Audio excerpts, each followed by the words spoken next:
Hello, everybody, and welcome to the Tarda Zone's classic Who Zone, the Planet of Spiders. I nearly didn't remember what the bloody story was. I was texting around everybody, panicking, trying to find out what the story was. I'd totally forgotten.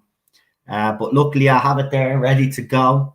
It's on that site that's being a bit temperamental. Charlotte knows what I'm talking about because she's been using the site, but it's been very temperamental these last couple of weeks. I don't know what's going on with it.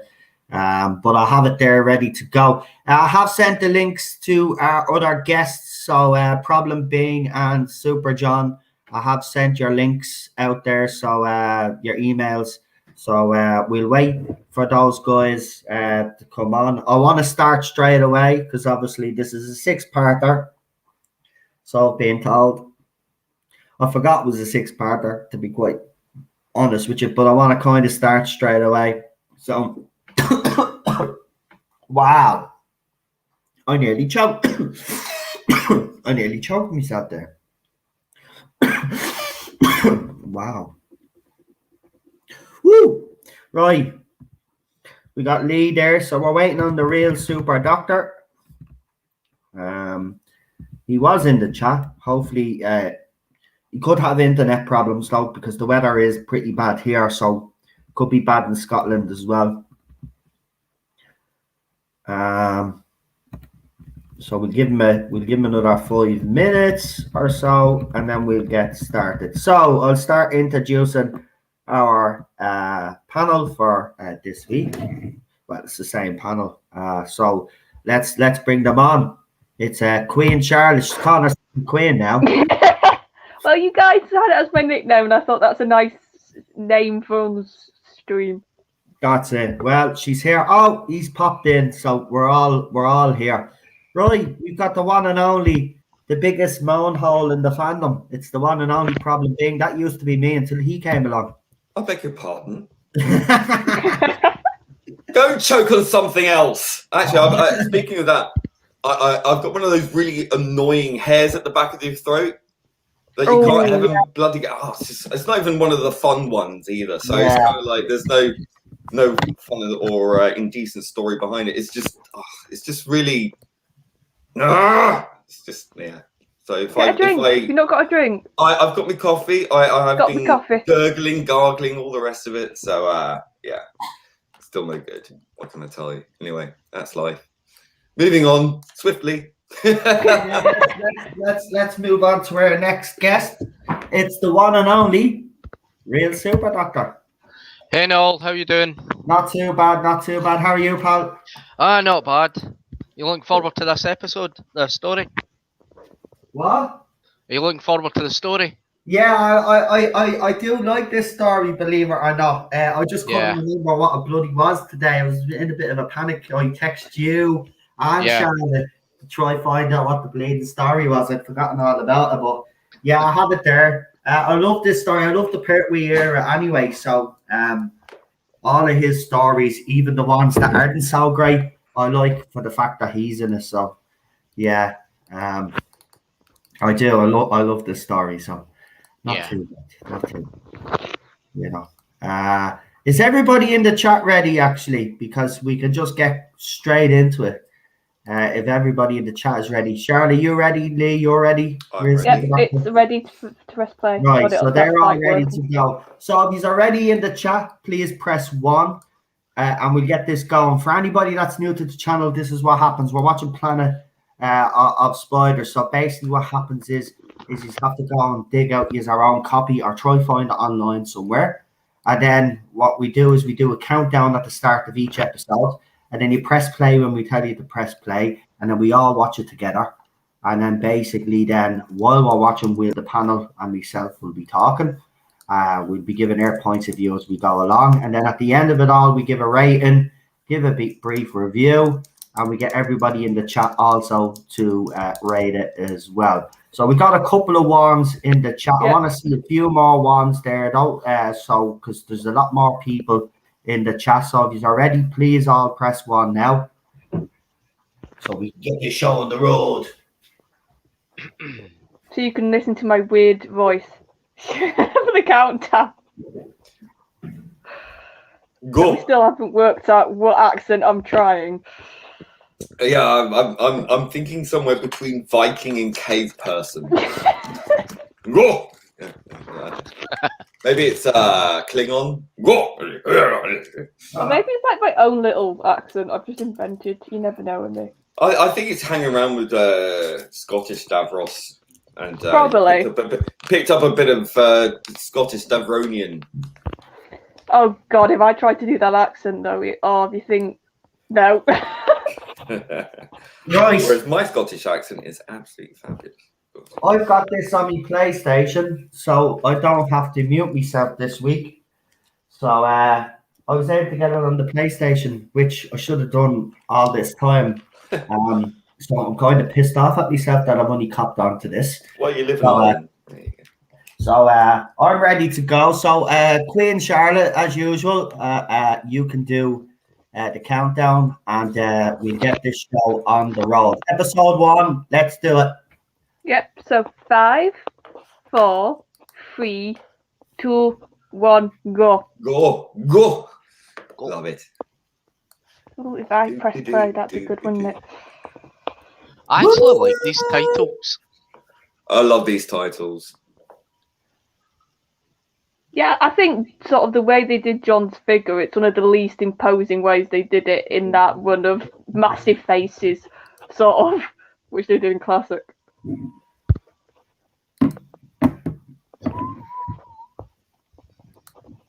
Trust me, it'll be very easy to find the Classic stories online. Trust me, it is actually pretty easy.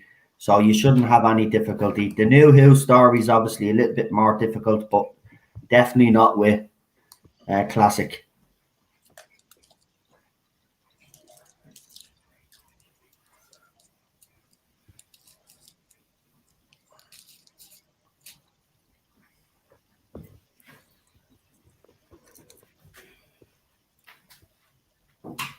It's not. The No. joke was so bad. That joke was so bad. It's like a proper sort of working men's club vibe that they're at.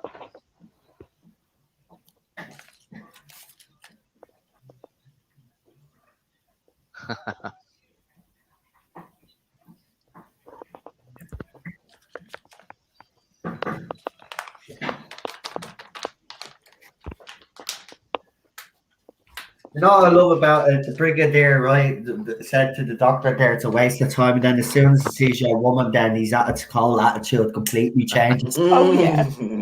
That's why we love the break. Yeah. Oh, There's no subtitles on this, actually. On the site that we're using, no subtitles, unfortunately. Yeah, no, that's the only thing, but I'd watch it during the day. So I'd whack it on there because it's nice to have the old subtitles on as well. I love how this story tries to incorporate Buddhism. Yeah, I thought that watching it, I was like, this is actually really... Well, the Buddhism thing is actually a very relevant, I think, because when you think about being reborn and rebirth and, you know, the reincarnation, you know, the Doctor is pretty much an embodiment of that. Exactly. And was it like at the time, was this, because I watching this, I got the vibe that this was a time just in general where a lot of like alternative or meditation or that sort of stuff was starting to come in a lot more. So they were sort of playing on that a bit. Because like now it's loads of people do this sort of stuff. But obviously that's not always been the case. So was it like, when was this out? No, 1974. make this scene even greater if John Lennon had jumped out with his guitar singing "Imagine." Yeah. Oh Just God, look to at his get spider. Lennon. Terence Dicks actually was, I think he was exploring Buddhism at the time, so that's why he wrote the story with the Buddhist elements in it, because he was into it at the time. Very fit, that girl. A man's man. Yeah, but there was nothing wrong with that. Was the attitudes back in the day, you know. Like you get it, but obviously Yeah. men wouldn't go on like that now, you know. Well, to a certain extent, I suppose, but like you know. Yeah, but it's like obviously we'll keep to the episode, Well, but it's one men- way. That's the problem. Women, it's all right for women to do it, but not the other way around nowadays. That's Well, what I find more. men do talk about that sort of thing, but more sort of privately now. And you know, when this new hate crime bill thing comes in, the misogynist hate crime bill that comes in, they're going to actually have police, plainclothes police, in pubs listening to other people's conversations, ready to arrest anybody who will say anything remotely misogynistic or whatever. It's crazy. Crazy. I love bringing this whole set. Like he's been with the Doctor for how long now, and he's skeptical about like psychics and clairvoyance. It's like you literally work with a fella who's an alien. I think you should be it was funny. It did make me laugh, but I was a bit like, come on, Brick. But having said that, though, you know, the Doctor himself is, you know, he always poo-poos any notion of magic or anything like that, because of the whole science looks like magic to people who are, you know, uninitiated. So, but there's always a scientific reason for it, you know. Oh yeah, but with Brig, it's more just, oh, you're just talking crazy. Like, it's not like a Doctor thing, like you said, of, oh, I believe science and it's clever, like, illusion of magic's basically like an illusion, isn't? Well, I think he's so stoic, isn't he? He's got this kind of inbuilt kind of natural skepticism. You know, if you can't see it in front of his eyes, then, you know, it doesn't exist. You know, it has to be proven factual. You know, a natural skeptic. Yeah, because I was thinking, to be honest, like, just in general, like, the Pertwee's era is known for, oh, he's a scientific advisor, like, the action stuff. But if you actually go through a lot of his stories, there's a lot of supernatural. There's a lot of, like, demons and devils and... Yeah. And it's weird. Like, that's what I sort of... what I'm getting to sort of quite like about the Pertwee era. It's, like, that weird contradiction. Yeah, yeah.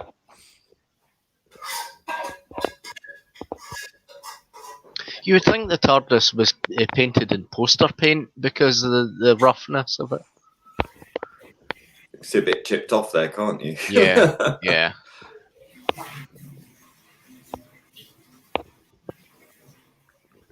I like it like that. You know, the shabby look and the looking more sort of concretey than wooden. Yeah, I think that's the look they were trying to go for. Yeah, yeah. I think that when they sort of went with the whole wooden boxing, I think that was a mistake. It shouldn't be wood; it should be concrete. Yeah. Only the door. Yeah, I like a wooden box. I'm not gonna lie, I do like a look when it looks like an actual wooden box. See, I'm the opposite. I prefer it looking more sort of concrete. Oh, do you? Because I just think it adds to the whole shock factor when you go in. I think more if it looks like literally a wooden box. Yeah, I'm just more sort of well, that's, you know, police boxes were made of concrete, so it should emulate that. You know, because I mean, police boxes were used as not only as call boxes but as, you know, miniature prisons. Yeah, that's what. And a wooden one would be a bit of a, you know, easy to bad prison. Plus, you could set fire to it. You know? Yeah. Well, the Glasgow ones apparently were red, and they were painted red because they were police, ambulance, and fire boxes. Oh, right. They weren't just police boxes, because looked at that years ago, and there was a documentary on about it, and I think it was called Artery. It was an ITV Scottish documentary about the history of the police boxes and that, and the police boxes were originally red, and the museum, the Transport Museum in Glasgow, had an actual surviving one, and they were refurbishing it, and they found the red paint underneath it. Wow.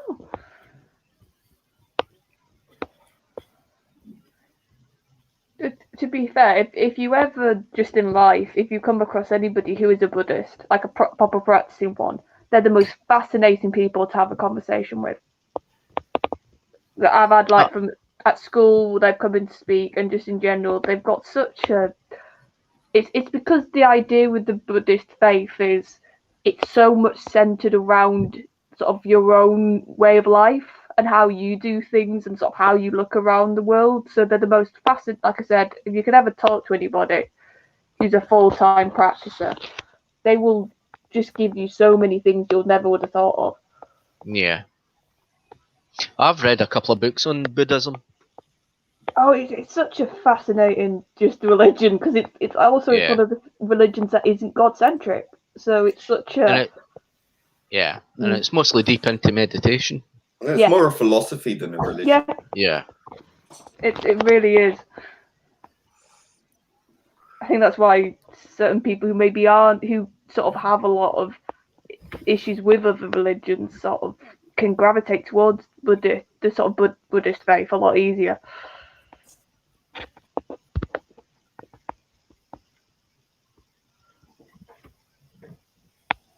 Now, I find that interesting about Tommy. When he comes across the crystal, the Metabolus 3 crystal later on, you'll see him completely change. Now, I like that bit. Yeah, because I was trying to work out, is it just like learning difficulties? Or is it something more? I was trying to work that out a bit, because the way they phrase it later on is like it's his mind, almost his mind gets unlocked because of the crystal, so that's why he can do the things he does later on. I think what the crystal does is repairs the wiring of the brain, the synapses. Yeah.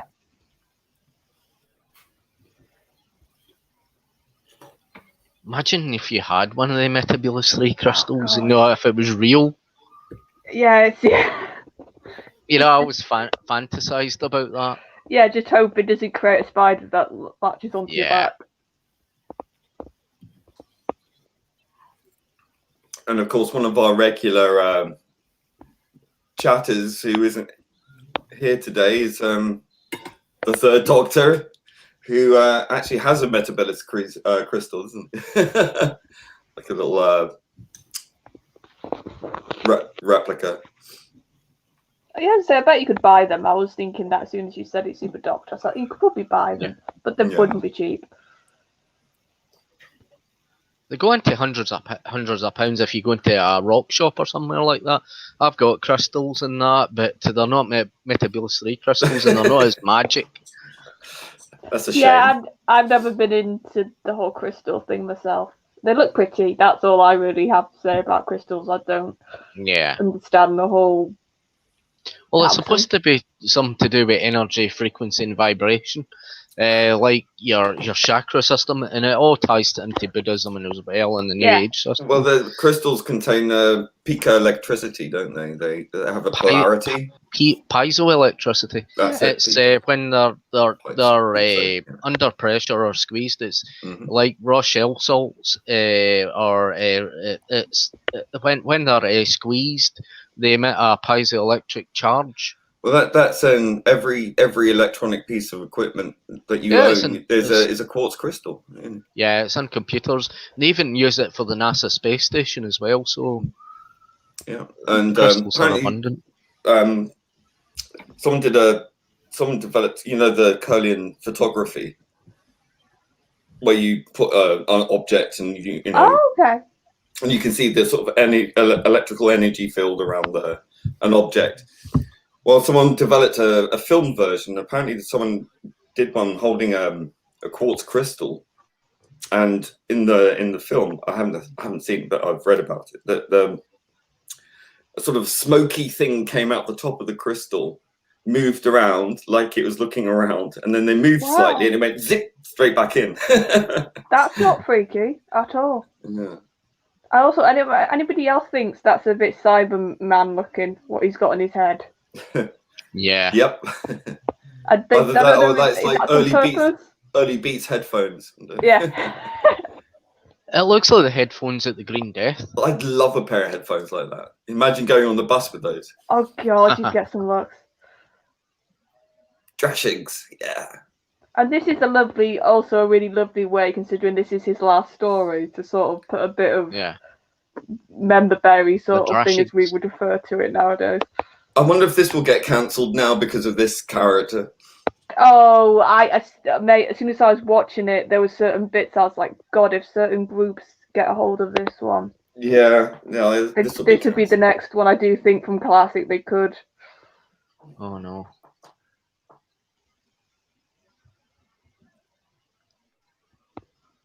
Although it's not made up physically. No, but the voice, I was oh, certain, you know what they're like.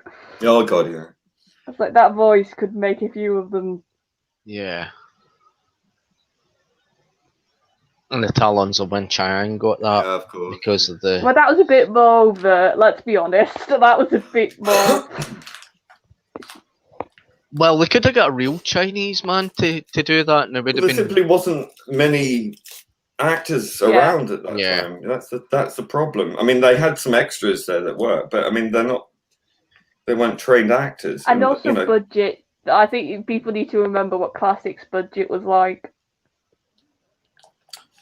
And these people always were. You cast the best person for the role. It's funny how they always seem to use that when it suits them, but not when it doesn't. Okay, you're doing hairdressing on the side. Yeah, that's a good brig. That's why the brig works. He's like, it reminds me almost of a Holmes and Watson sort of relationship, him and the Doctor. You can tell they're brothers in all but blood, but they'll have plenty of little snipes and little one-liners to each other. David Rayner says, "I thought he was Welsh." Oh. Sorry if anybody's Welsh watching this. Okay, so the whole Yates thing, because I've heard he's like people don't like him now. Is that because something happened in extended media with Yates, or did it actually happen in the show? Like the character I'm talking about.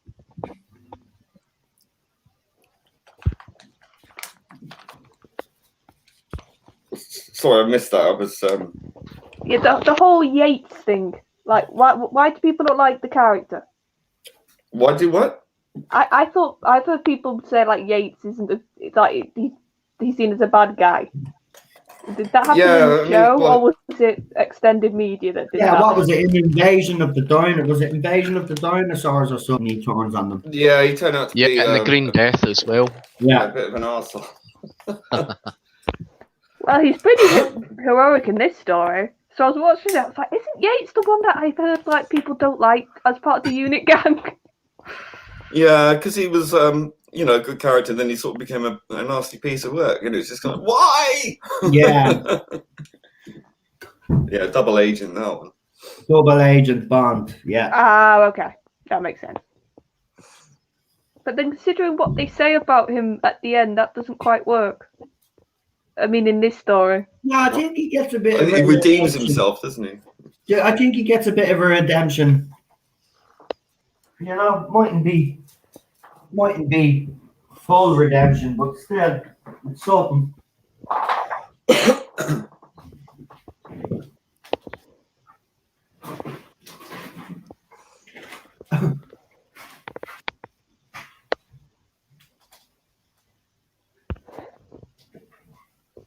It's like contemplating their belly buttons. A bit like the people on Twitter.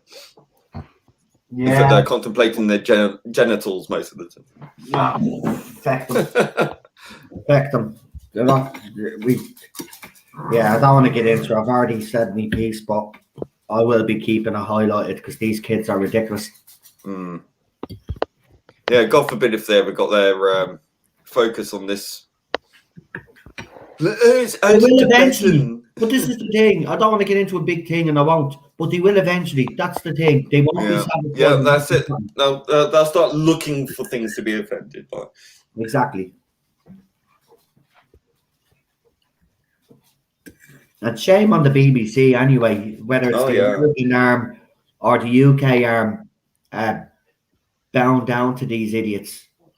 Can I just point out that is a terrible jumper? Yeah. Hold on, my ma put me in worse growing up. Look at that jumper. I mean, seriously, my ma put me in worse. No, me too. Although, having said that, my grandmother did knit some very, very tasteful jumpers. Yeah. I remember one was a turquoise one with yellow New York taxi cabs going around. Sounds lovely. It was, and we used to have like checkered flared trousers, brown, of course. My mum used to knit a lot of Clark shoes. When we got older, she used to knit a lot of blankets from scratch. Yeah. Used to have one, but not anymore. She was supposed to be knitting one for us, but I don't know what happened to that. But yeah, my ma's mad into the knitting. I had some. She knitted me some Spider-Man mittens. So I had like elbow length. My mum used to be brilliant at making little baby clothes, for newborns. Yeah. Make a little jacket. Yeah. My grandmother loved knitting mice. She knitted I still got a couple of them actually. Knitted mice dressed as witches. They're great. No, my nan wasn't knitting things. She was obsessed with she still is, but because she's abroad, she obviously can't get them as much. Elephant statues. We never know why elephants. There was a certain type she loved, and she had a few of them on a mantelpiece. Brilliant. Elephant is not a bad animal to have in your house as an ornament. I love elephants. One of my favorites. Oh no, it looks a bit odd. Like they were lovely. They weren't horrible looking statues. They were nice little statues, but it just because I do hate the people that collect the porcelain statues. All the little weird doll statues and stuff. Oh, don't get me started on those. I don't like dolls that look too human.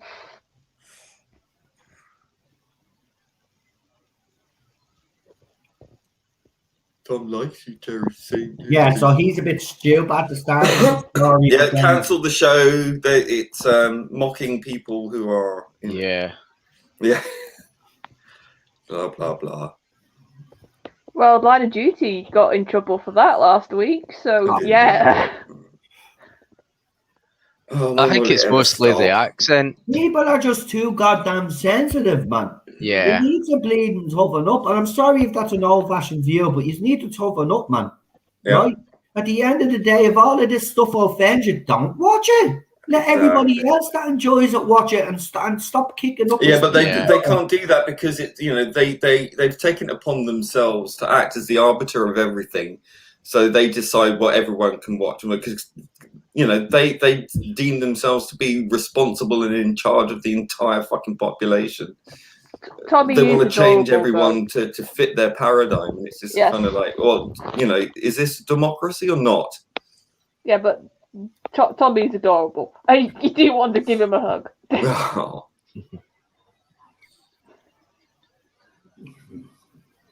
Especially as he sort of lives. I don't know if that's just his cubbyhole underneath the stairs, but he needs such a big bloke to look at him. It's like, oh.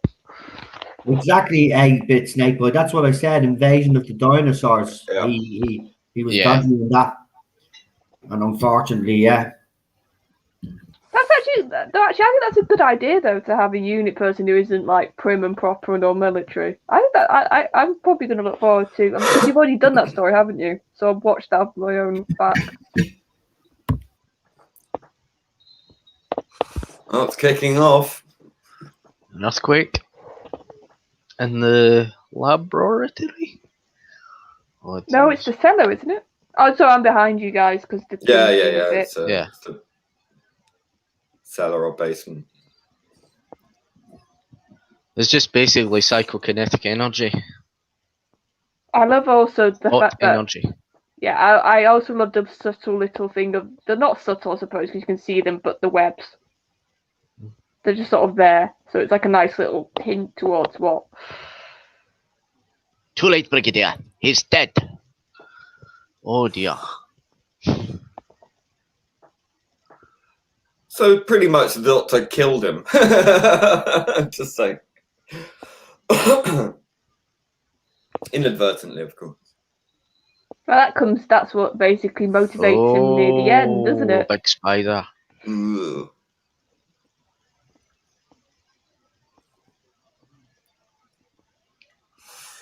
They actually had the big spiders crawling the streets of Blackpool for the Doctor Who exhibition when it started. Cool. What, like robot ones? Like what were they then? No, I think they were animatronic. I don't know, but they had them. They had them. There was a photograph of them all over the road. Wow. I think Wow. there's photographs online somewhere. As somebody who hates spiders with a passion, they are creepy in this. I'm all right with little spiders, but anything bigger, I do. I become like. I fucking hate them. I'm the same. I scream like a little woman. She heard me one time. There was a spider, and I went into Sharon there. And was Sharon? What? There's a spider in the bathroom. Can you sort it out?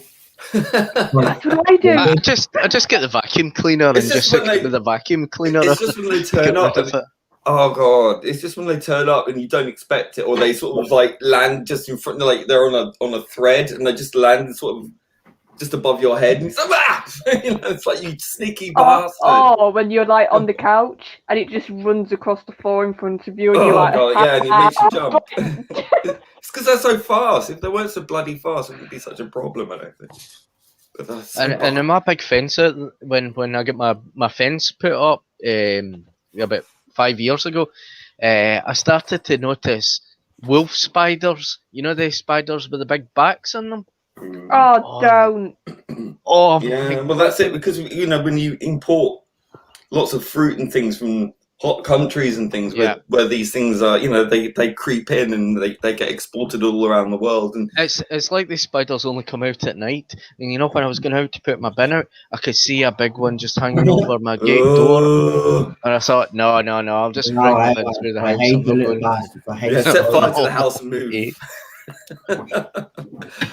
But my grandmother I remember when I was a kid, my grandmother, she went to put a hand behind microwave or whatever it was, and she got bitten by one of those house spiders. God. And it was like, she said it was like a bee sting. You know? Yeah, do you remember the movie Arachnophobia? Mm. No. And I was a kid, and I'm afraid of spiders, but I sat down and watched that whole movie, and then that night I screamed. I was having nightmares. I screamed like a baby. I thought there were spiders all over me, man. I just hate spiders, but they say in your lifetime that a spider will basically stick their willy on your face. I thought you were going to say eat them. I didn't think you would come up with that one. I think that's a bit of an urban myth, to be honest. But It's not. It's I think not. it is. It's true. I seen it with my own eye. I woke up and there was this little ass spider with the biggest yoki I ever seen in my life, and it was on my face. They actually can. Actually, when you're sleeping, they can actually crawl into your ear at night. Yeah, I know. Lay eggs. Stop now. I want to sleep tonight. You'll have Charlotte all scared now for the night. Stop it. Right, let's get the second part going. Charlotte, is everybody in the chat ready? Farasha Hanem says, I was bitten by a brown recluse spider at work about 7 years ago. At work! By the TV displays and electronics. Ooh. Just give us a second, folks. She has a deep scar to this day. Oh my goodness. Oh, dear me. Ooh. And 8-Bit Sync Boy says, I think spiders are cool. I live in the UK, so I have zero fear of picking them I up. remember when I was in the town and I was standing at I was just standing at the bus stop, and this guy had a box, and he says, "You want to see this thing?" And I says, "What is it?" And he opened it up, and I said, and I saw this big hairy tarantula, and I says, "Keep that thing away from me! Keep that thing away from me!" And I was running back. I was really scared. But just in life, if you're at a bus stop and some random bloke says, "Do you want to see what's in my box?"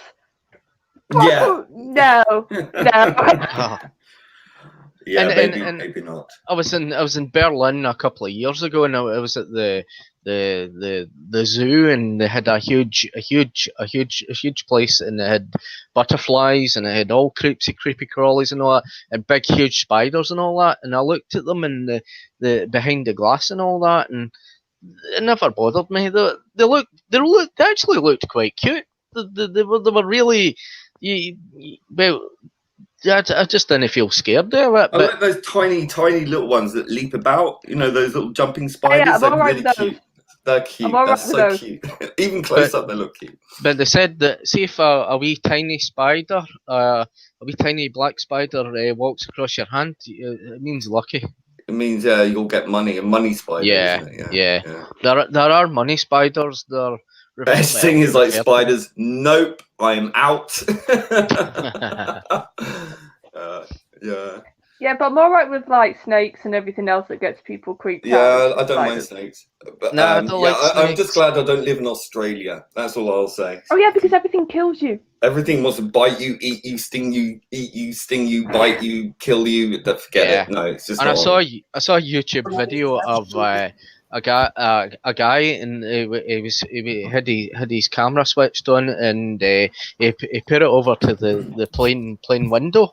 The window outside of the plane, and there was a big spider at the plane on the outside of the plane. Fuck.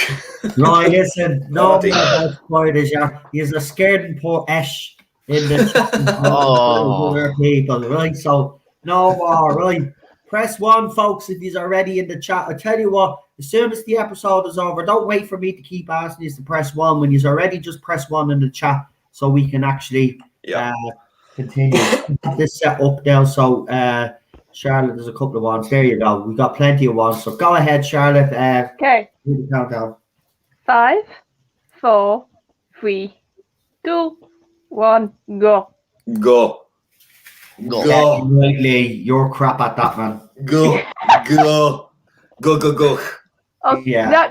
That one sounded like you were trying to be me with the northern accent, then. Go. I'm not that bad. Go. No.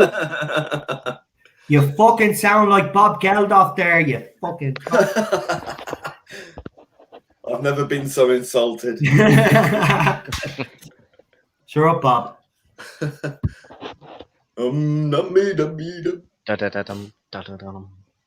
God, that must be fun at parties.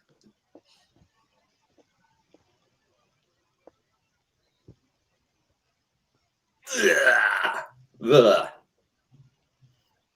See, they're scary. I'm not going to lie. The voice sort of took away some of the creepy factor for me. Yeah.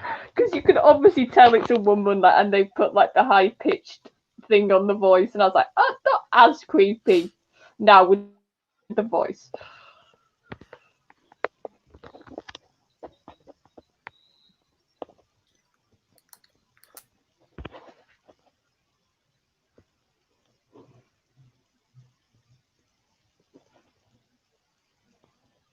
And we now also have the trope that I think is a big thing classic. We're going to have a henchman or a human who thinks he's in charge be able to outwit the alien. Look at jump onto his back. Oh. Yeah, and it never ends well. Oh.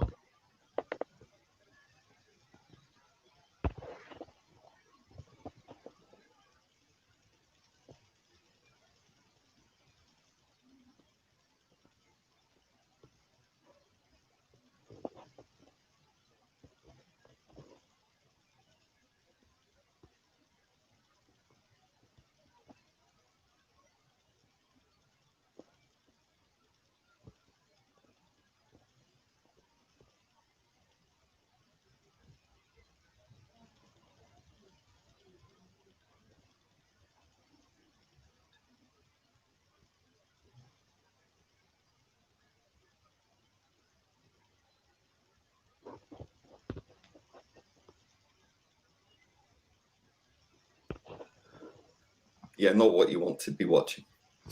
Spider. But but it's like you could. The direction was like, just shake the camera a bit. That'll make it look more scary. Yeah. Early shaky cam, folks. Early shaky cam.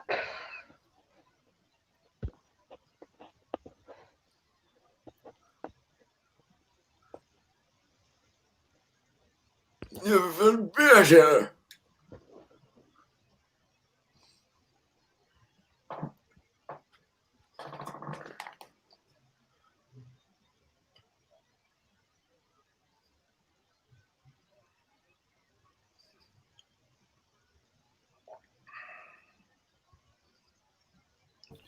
Give us a timestamp. I dropped my controller. I'll give it you, mate, because you'll match me. 3:20. It'd be 3:30 now Yep. for me. Same. Yeah. Yeah, I'm in sync with everybody.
This man is stupid. Send him away. Yeah.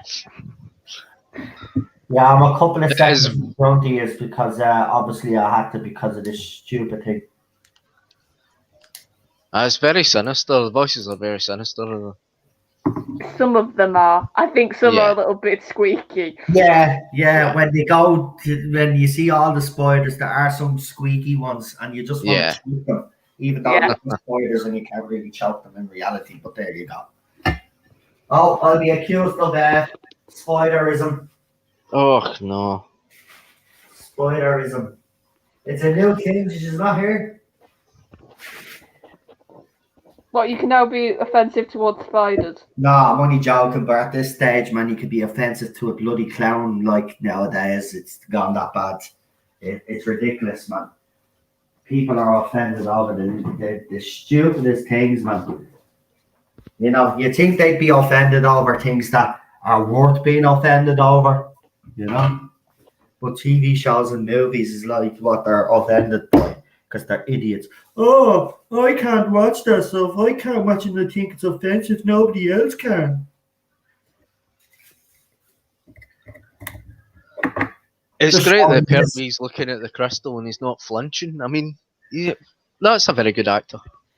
Yeah, I like Pertwee. His Doctor's more action based, but I love it. Yeah. Well, I'd love them to go back. That's why I like the Roots Doctor, Joe Martin's Doctor, because she was a bit of kick ass. You know, I want the kick ass Doctor again. I wouldn't mind seeing another kick ass Doctor because Matt Smith's Doctor kind of ran away from stuff. Even when a woman tried to kiss him, he'd go all shy and shit. You know, I want to see a real kick ass Doctor. I'd love to see one again.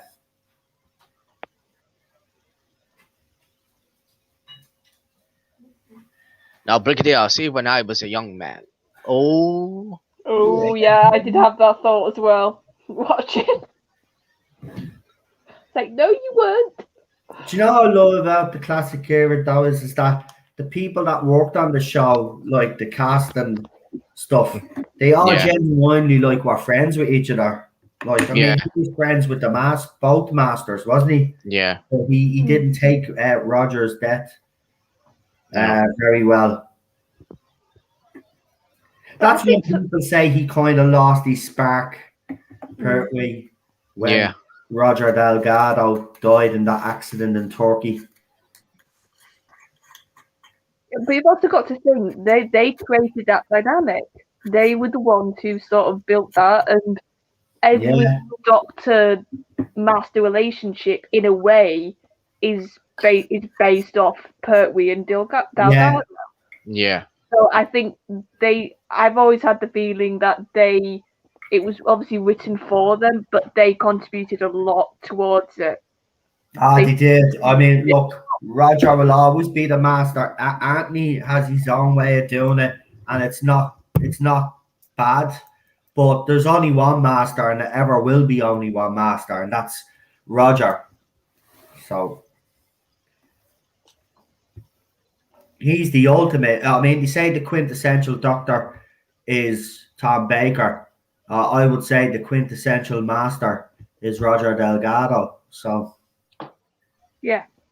I don't know if like people I've said, agree with me with that now on the chat or on the panel, but that's what I personally think anyway. Yeah. I don't think anybody has ever came close to Roger Delgado's performance as the master. Don't think so. And as you said yourself, Charlotte, it was quite new. So he was developing that character as he was going on. So when he died, that character was still in development, if you think about it. Like he wasn't finished. He was coming back for a lot more stories. Like, yeah, and I do think in an ideal world, John would have loved to have had Delgado for his final story. yeah, I think that would have been just for him the perfect sending off to have I agree. in some fashion Delgado and that character in it.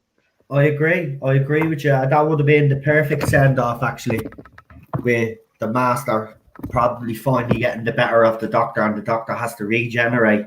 That'd be brilliant, man. But yeah, a lot of ifs, but maybes. But unfortunately, the tragic events. Okay, I will say this this. is actually Pertwee's car. You know the kind of hovercraft thing. This is That was his. Yeah, you got That was some his, fella to design it. Yeah, he was on Blue Peter with it. yeah. Oh, don't forget if you do have BritBox, BritBox in their wonderful wisdom have uploaded about 50 hours worth of the Mythmakers little documentaries that Nicholas Nick, what's his face, big Finnish guy, did. Nick Briggs. Nick Briggs, yeah. I don't know why I brain farted. So it's like 50 hours worth of interviews and stuff on there. Wow. Got some great stuff on each Doctor, except for Sylvester McCoy's Doctor for some reason. But but it's really fascinating. Got a nice one on there on Roger Delgado as well, and it's really, really good. Great resource. So if you do have BritBox, you've got shitloads of Mythmakers to get through on there. So I have to say, some of those documentaries, like, even on the DVDs that I buy, they could be they pull on their heartstrings. Sometimes you do be there and you do be in tears listening to some of them when they're talking about former doctors, especially ones that have passed away, and it does get to you, man. That's why it's quite heart-wrenching because you've got other people who've since passed away talking about Delgado, and you've got Nicholas Courtney on there talking about him, and it's so heartwarming and quite an emotional experience to watch. I highly recommend it. I will say this, so just to do the story. And then 8-Bit Sync Boy says, I'm never doing BritBox. BBC make money out of it. So I understand that, but for me, I'd rather pay for good BBC than the current TV license. So that's where my money goes. It sends them a message. Yeah, it gives them money, but it's also showing that this is what I prefer. So I mean, I can understand that, and I don't have a problem with that at all. But for me, it's a good resource. I don't mind paying for good BBC. Yeah, just a quick story point. Watching this, Unit's a military base, isn't it? And he can just literally walk into it just to look at this episode. Yeah. Just It running was- around, with an alien spider on my back. No turn worries. up. Nothing to see And here. the guy's like, right, you've got the checks, haven't you? And he goes, yeah, I've got them. He doesn't have to show them. He can just walk onto unit base. And I was a bit that's a bit plot. I don't know if the term's right, but it kind of cost me a little bit. Oh, maybe you could have fixed that a bit. Kyung says those interviews are free on Amazon Prime, even if you don't have BritBox. So there you go. So go and check them out. They are absolutely brilliant. Fairness, I want to pick up for BritBox, right? I just want to say this. I do understand, like Lee, there are a lot of people out there that won't support BritBox because it's funded by the BBC and BBC get money. But Lee is right. All their great old shows are on this. Like all their shows that they did when BBC were actually good are on this app.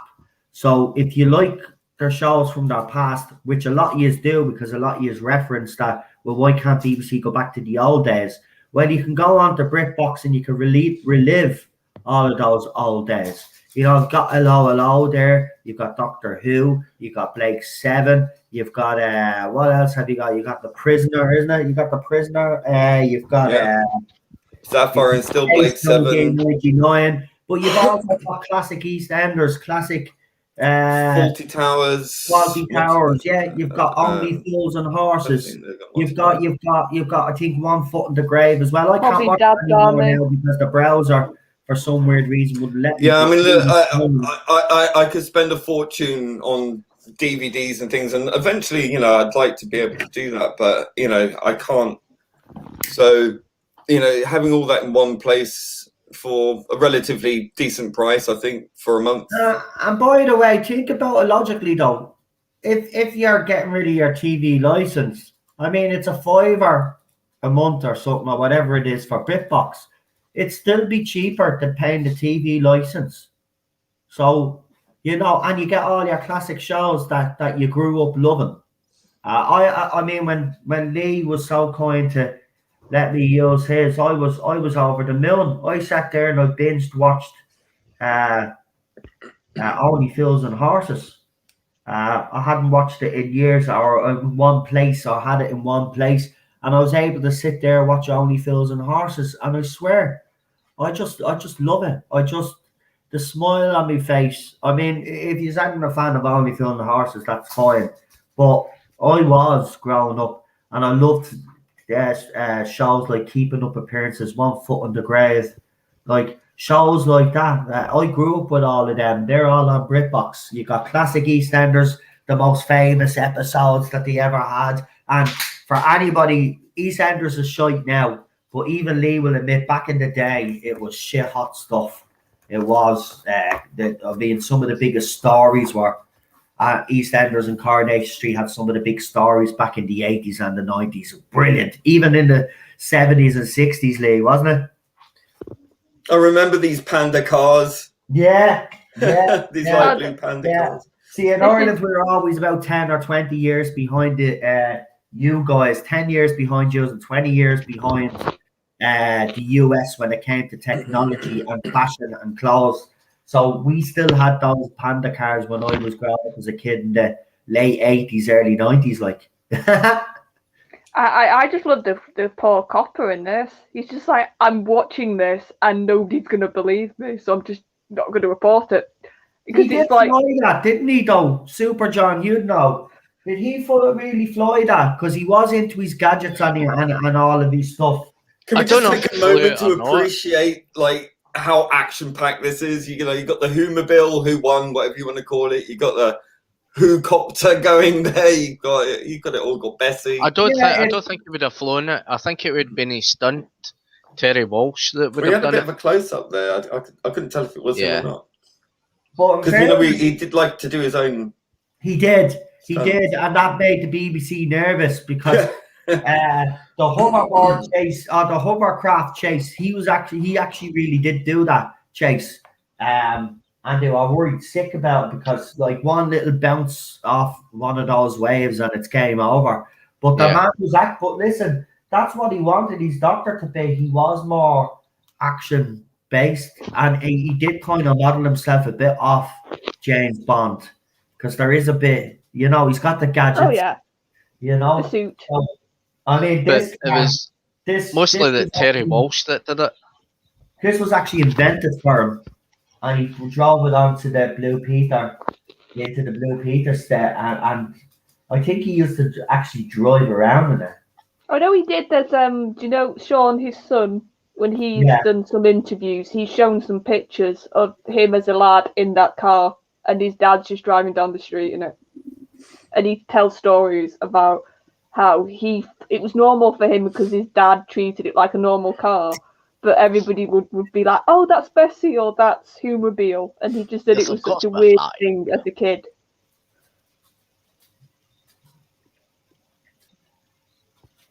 Yeah, because didn't he basically ask for all this? Pertwee, like, it's my final episode. I want to have as many vehicles in it as possible. I heard, like, this was like his request almost. I love him. I love his character. I just love the whole era. This era. If it wasn't for see again, I mean, for me, Pertwee, I think we got very lucky. With Bill, with Patrick, then we followed it up with John, and then we had obviously Tom Baker. I think those four doctors in particular, the stories that we had, I mean, it hit the ground running. I mean, it got better and better with each season. It got better and better with each doctor, to be honest with you. I just love Pertwee, Baker, and Peter Capaldi, my holy trinity. And the number one spot changes from Pertwee to Baker to Pertwee all the time. Peter will always be second, though. I can't decide who's better. See, that's what I mean, Charles. I can't decide who's better, so I put the two of them in first place because I love Pertwee. Yeah, I do that. Baker. Yeah, I obviously, I was gonna say, for me, it's probably Matt, probably increasingly Pat now, right, and then maybe McGann. Like, those are my three, and I struggle to put one constantly on top spot. They sort of rotate for me. Well, I have to be honest. Troughton is a good doctor. The problem with Troughton those era is obviously the problem with his missing stories. I mean, it's such a shame because when you do watch him on screen, I agree with you. I think his doctor is great. Listen, that's what I mean. I think we've been lucky. I think when it comes to the first four doctors, it's kind of hard to put them in 4th, 2nd, 3rd, and 4th. It is. You know? Because it's always going to rotate, I think. I agree with you. I love Troughton. I mean, even with the audios, with the animations, like, I just love listening to his voice. I just love the cheeky nature, but he's always, with Troughton's doctor, though, I found he was always 2 or 3 steps ahead of everybody. Yeah. But like I said, and I think it's just, I like the it's mischief. That's probably the better word, because it's not like trickery like with Sylvester. I think mischief's the better term with Pat. This is it now. This is the chase coming up. So he literally did this. One gadget to the next. It's great. It's like, well, this is my final story. I want to do all of these things and fit it all in. And it's fantastic. In fairness, why not? And let him do his stunts as well. If he wants to go out with on a high, let him go out on a high. I mean, look at Tom Cruise. He does all his own stunts, right? I mean, Pertwee was doing it back in the bleeding 70s, doing his own. Because remember, back in those days, they did rely heavily on stuntmen and women. But the irony was that he didn't like heights. Yeah. And he did a lot of height stuff, especially in Inferno. Yeah. Another great story. Even the bad stories are decent enough, though. That's the thing. Even the bad ones, I don't dismiss them as much as people do. I actually still quite enjoy some of the, I mean, Yeah, but that's not Pertwee there. Stupid, but I love it. I have a soft spot for that. I mean, using the big toy dinosaurs and zooming them up to make them look like real. It just, to me, that's just quintessential Doctor Who. That kind of effect. It just, yeah, I love it, man. Yeah, I'm probably going to be the different voice here when it comes to Pertwee. Like I'm still at that stage that I don't love his Doctor, but I don't hate his Doctor. I'm weirdly sort of, I don't know if the better term is in between then, because I don't have a strong emotion either way yet, even though I've now watched quite a few of his episodes. I love this bit. Yeah. Yeah, Pertwee's not in it. In some bits of it, it's Terry Walsh that's done the stunts. Oh, well, when it's just the back of the head, you can see. Right over him. Great. That's Terry Walsh. Those hovercrafts, man. I don't know why they even stopped. Because remember, was a Sea-Link or Sea Line or whatever that ferry company was. You remember they had all the big hovercraft ferries, like, and you'd literally get across the English Channel, like, in hours. Like, I used to love them. The last one then came in. I remember the video, they made a big deal out of it. It was all over the news when the last ever hovercraft was used, just like when the last ever Concorde was used. I mean, Concorde as well, what a plane. I'm sorry, I know there might be people that are into planes, right? But the beauty of Concorde, you just don't realise how beautiful that plane was. That is brilliant. Brilliant. It's a shame I never got on Concorde. I know. Never been on one myself, but that.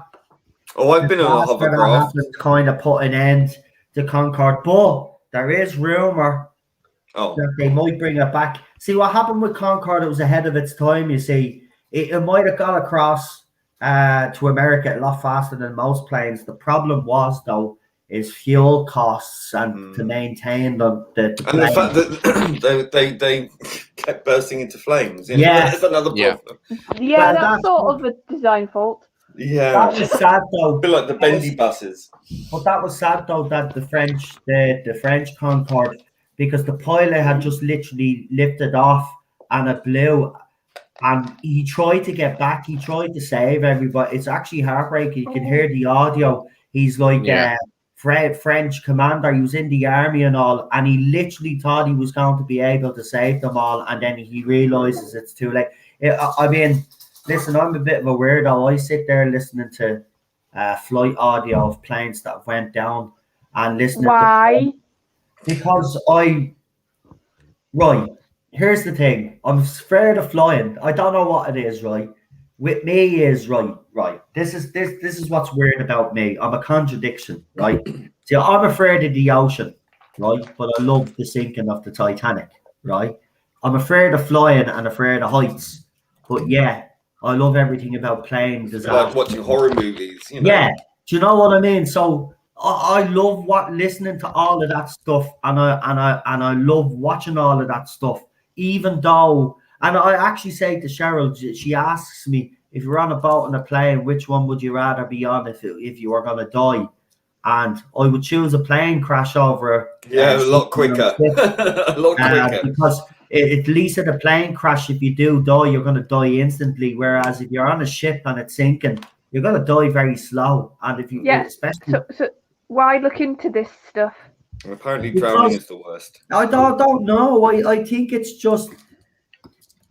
It's a morbid curiosity, but not only that, I think if I keep watching these things, one day I probably won't have any fear.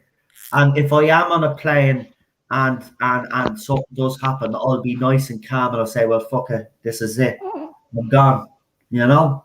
But definitely not on a boat. Like, I mean, I tend to listen to, I mean, I have listened to things like that before, but not you know, on a regular basis, but I have listened to things like that, and it, for me, I feel, you know, I mean, I listen to, I don't like watching videos of things like that. I get very emotional, but like even with the audio, I get emotional. But it kind of almost feels for me in a weird way like they're not alone. You know Yeah, what I mean? It's like you're with them, you know, in the last Yeah. moments, and it's a. I know it sounds a bit of a weird thing to say, no, but like, yeah, no, and I mean, you know, there you was feel that one link to thing- that person. You know, you just want them to know that you're kind of there in a sort Yeah. of post. I don't know. There was one sad one. I have to be honest, right? There was a sad one. It was a Douglas airline plane, and they literally were lifting off, but the co-pilot or something did something wrong as they were lifting off, and he realizes his mistake just as they're about to crash, and he turns to the captain and he goes, "Sorry, Bob," and the plane crashes, and it's just so sad. It's just like he didn't use enough flaps or something like that. I mean, it is. I don't know. I don't know why I watch, but I am fascinated by stuff like that. But the weird thing is, then when someone comes and talks to me about it or stuff like that, I refuse to talk about it. That's the weird thing. I'm a contradiction. I will literally watch all of this stuff, but I won't talk about it. I won't talk to people about, because Cheryl tries to keep bringing up about if she passes away or if I pass away, and I refuse to talk about it. I don't want to talk about it. You know, it's one of those things that I don't want to think about is dying. But yeah, I'll watch all of this stuff. I'm just a walking contradiction. Right. Anyway, let's move swiftly on because that was a bit of a weird segue. Charlotte, if you would like to do the countdown. Yeah. Now. Yeah. So 5, 4, 3, 2, 1, go. Go. Dun-dun-dun-dum, dun-dun-dun-dum, dum-dum-dum-dum. Do.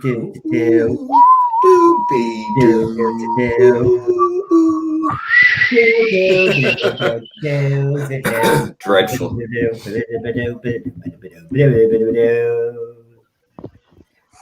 Came for some who, but this conversation is now. I was gonna say. It's all right. It's all right. Well, if I do go out, I'll go out in a blaze of glory. Don't worry. I think came for some poo, but this conversation is now depressing. It's what people come to the streams for, I'm sure, at this point, though. You know what happens here on the Tarda Zone? The conversation normally strays sometimes. It's at least we're not talking about you know what era of a certain show that we love. So like that's much worse than a plane crash. Yeah. Exactly. So, you know, be thankful that we're talking about something that's real life.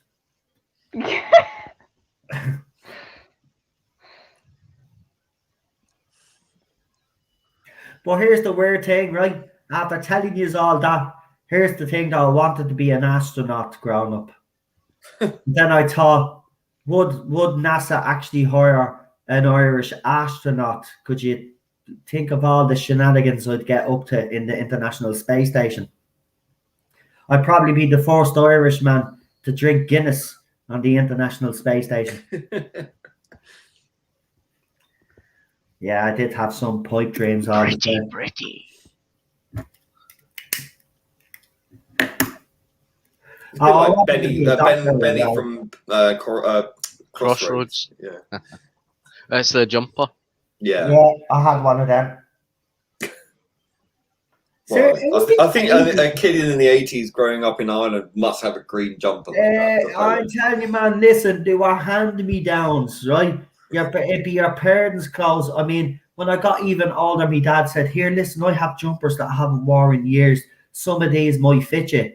And literally, some of them be twice the bleeding size. And you'd be like, oh, that fits you perfect. Yeah, you can wear that. You'll grow into it. Yeah, there was always that. You grow into it, yeah. Well, luckily for me, I was, I was raised an only child. Not looking so good, mate, are you? Bit moist. Bit moist. No, but in fairness to him, he did get the better of them. Like, he played them at their own game. Oh, But not really at the end, though, did he? no, not at the end, but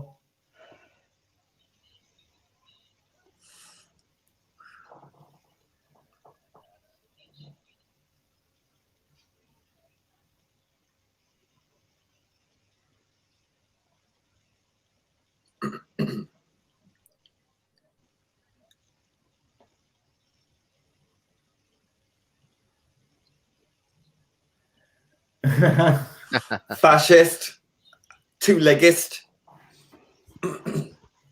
Cancel the spiders. They're two-leggist. That's it, man. Did you hear that? They're being racist towards us. What did we ever do to spiders? Right. Squash Apart them, from like scream stamp at on them, them, flush them down run the away from loo, them, and chuck them out the window. And like as a vacuum child, them. like well, talk they to don't them on mind the being chucked playground. out windows because it's not as if they're going to break their legs.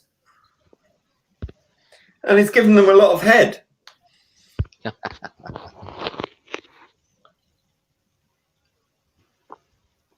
I seen someone with one of those spider props.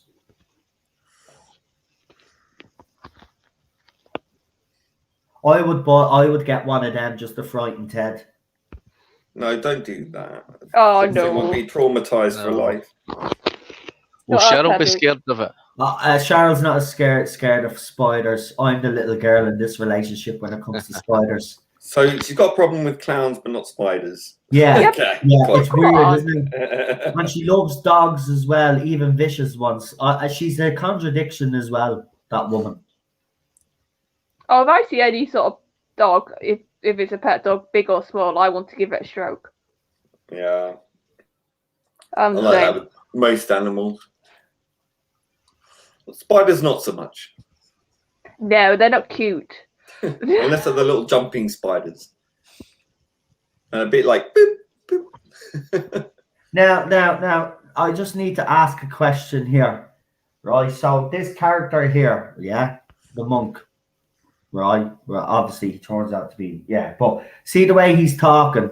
Now, I just need to know: is he supposed to be Tibetan? Yeah, That's the vibe I got. Joji, or what his Right. name is. So right, okay. So all the outrage, right, that we have, I'm surprised they haven't because Yeah, well, we racist were against discussing that Tibetans earlier. now. But that Yeah, was we the were time saying in the era that we were in. Like, you know what I mean? It's still a great story. The actor still did a great job. It's not his fault that they didn't go and get some Tibetan. Maybe You know they the did find spiders, them. the spiders that's in this. You know what they look like? The joke spiders. You know the joke spiders you get in a wee packet Yeah, in a joke shop. Yeah, but somehow it works. It's It like does. Yeah. weird. Also, you've got to bear in mind at that time, I mean, Britain was, a vastly much more ethnically white country. There simply wasn't very many Tibetan Yeah, it was the actors same in with the UK Ireland. at the time. Yeah, you're right. And it was the same in Ireland as well. I even remember walking around as a kid in the 80s. And I'm not lying. It'd be mostly all Irish people. There would be no foreign nationals there whatsoever. Obviously, I'm not saying you didn't have any. Of course you did. You had some working in banks, hotels, and obviously fast food places. But it wasn't as the recruitment in Ireland, when it became a big thing in Ireland, was the mid-90s when Mary Robinson became president and she urged the Irish government to kind of open up the country to other people. This was before Europe was asking us to let people in. We were the first country to kind of do that sort of thing, just openly let anybody come in without any qualifications. That's what we did. We let everybody in, though. Our country now is completely diverse now, and it's not a bad thing. The country is still a good country. The people are still a good people. The only thing about it is that you have certain radicals out there now, like you do in America, UK, talking about Ireland's past and dragging up the past and trying to cancel people. It's just like, yeah, our country made mistakes, but I think we Every moved country on. does. Just like the British, when they had the British Empire, they don't have an empire anymore. But you also have to remember that They you're talking about a generation of kids today who they watch shows like Doctor Who with Capaldi in it and Moffat running it, and showing Victorian London to be this diverse city, and it wasn't like that back exactly. in Victoria. Right. It simply You're wasn't, right. and they believed that it was, and they don't seem to understand that they don't that's not believe really that. true. They're just too lazy to go. See, you are right. You said something the other day, right? there's a few people out there that have influence that brainwash these kids, right? They don't even go and research this stuff properly. Half of them probably don't even know their own history, their country's history. Oh, no, they don't. And commenting on stuff like this. They haven't got a clue. That's the problem. And now we've got BBC America, Twitter pandering to these idiots and taking down a post because they found it offensive. John Smith, David Tennant. I'm sorry, it's ridiculous. If these kids are not willing to learn and understand that episodes like that are vital when you want to educate your audience, this is what baffles me, right? And I don't want to get into this. We're watching Planet of the Spiders, right? I don't want to get into this, but I will say this to any J bot out there or Jody Stan, wherever you want to call yourselves. Answer this question: why have you got a problem with human nature, but you don't have a problem with Rosa Parks? Now, nobody on the panel answer. Let one of those idiots answer. We know the reason why. Well, I know the reason why, or I think I know the reason why. But why is there no outrage over that? Yeah. Right? I can tell you Daleks. Daleks are racist. About both episodes. If you Daleks are racist. Cybermen are Human racist. Nature did it more. Did the racism in that episode more accurately than they did in Rosa Parks. Yeah. Because in Rosa Parks, every single white person was a racist, but that was not the case back in those days. There were white people who were disgusted by the racism that was going on. And if you can't portray that properly on screen, you shouldn't be doing it at all. So Rosa Parks was a disgrace. Human Nature should be applauded for what it did. It highlighted war as well. It highlighted the effect it had on the old guard, the next generation. And obviously there was the racism that went on. He should be Paul Cornell. I don't like the man because he blocks everybody with a different opinion.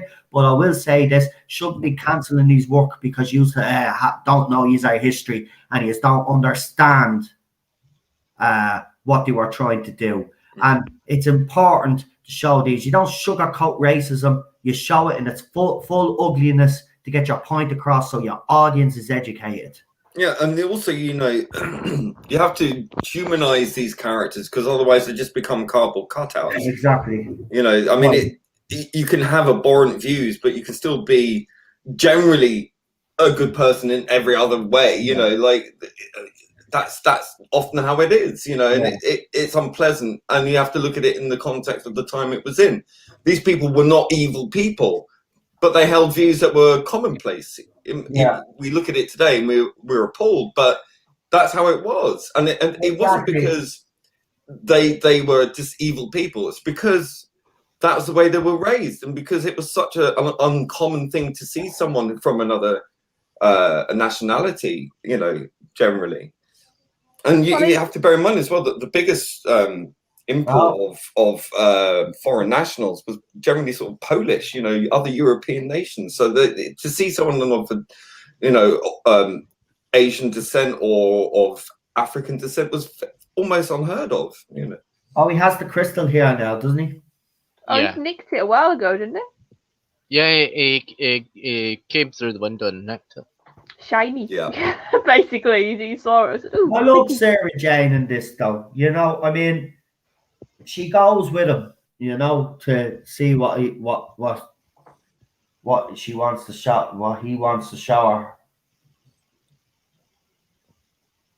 Well, this is properly showing her journalism roots. Because it's sometimes I do think with companions, and this is, I think, a wide problem we can have with the show, is their past jobs or what they did before they got on the TARDIS is sort of not used, and it's referenced now and again. And I think with Sarah Jane, they were very good at keep using the fact that she was a journalist. She had that inquisitiveness. She had that want to go out by herself, and that's throughout all of Sarah Jane's episodes in character and Who. It's like a core tenet. So I think that's one of the reasons why she's such a long-lasting companion when it comes to the fans and why people love her.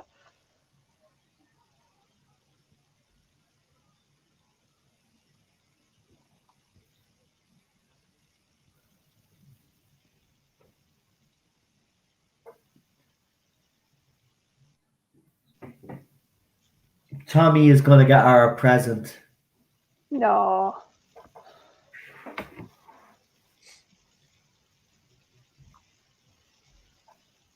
I mean, she's just literally standing there 2 seconds and she looked at her watch as if she was waiting there about 15 minutes.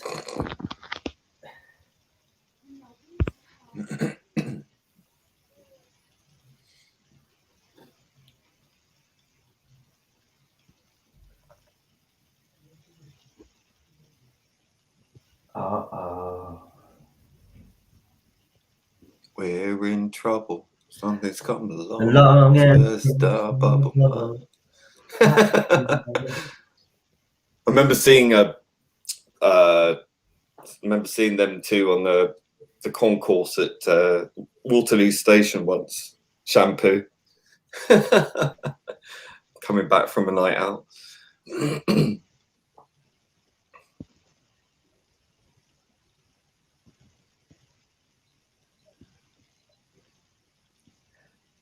He plays this part very well. I remember we did do the story before, actually, because I do remember saying at the time he played this part very well, because then obviously we see what happens to him and then he becomes smart then. Oh yeah, it's good, but both sort of sides, if you want to use that term, are believable with this actor. So, I mean, you know, and using the logic of the crazy people on Twitter, they would argue, wouldn't they, that he had to be portrayed by an actor who had that whatever it's well, that's ridiculous. Are we gonna start hiring serial killers? Yeah, but then that's the problem as well, is that he goes from being like that to being hyper intelligent. So it's kind of like, well, you know, you can't have someone who has a particular. By the way, I don't even know what the right word is. I'll be doing a video on it because there's a lot of people praising Scarlett Johansson for coming out saying that actors and actresses should keep their political opinions to themselves.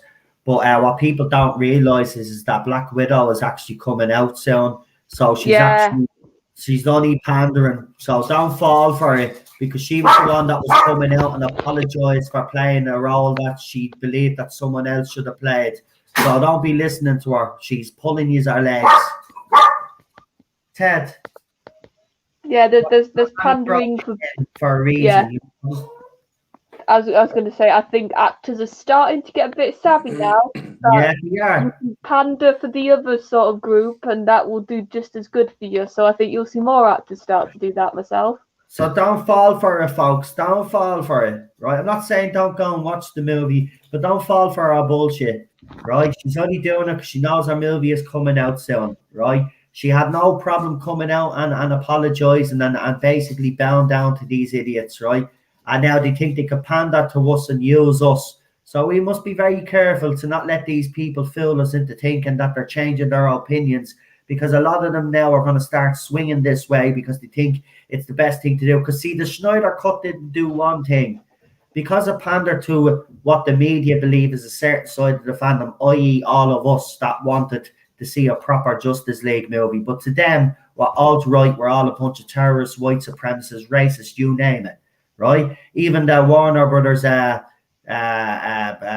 CEO or someone came out and basically criticised anybody that watched the Snyder Cut. I mean, that's the same company, like, and they're giving out about people that watch the same, that they're toxic fans, right? So that's what they think of us as. So I wouldn't be listening to Scarlett Johansson, because she probably has those same beliefs that we're toxic fans. She thinks she can use those very same toxic fans to boost her movie when you can get fucked, love, right? Until you actually come out and the rest of you all start coming out and saying that this is bullshit, right? And that politics have no place in fandom, then we'll start believing you, right? But I don't believe a word that comes out your mouth. We'll wait and see when you have no project out. Will you come out then publicly and start talking about these things? I bet you won't. So I wouldn't be listening to her. Well, and also, I'm sorry, but that green screen. Oh, you could tell this was made in the 60s. When was this made? Sorry again. You could tell it's very early green screen. This. Yeah. Yeah. Well. She's a nice looking chick, actually. The blondie one.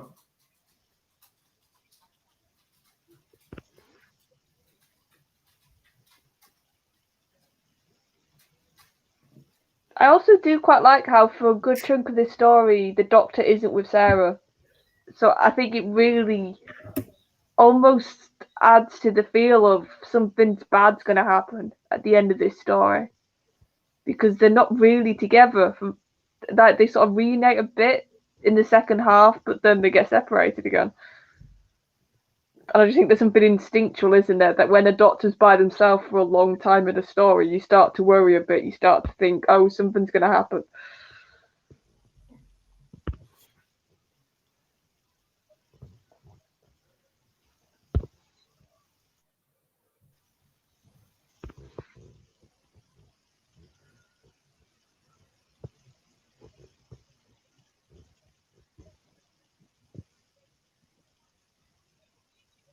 The Queen of the Eight Legs.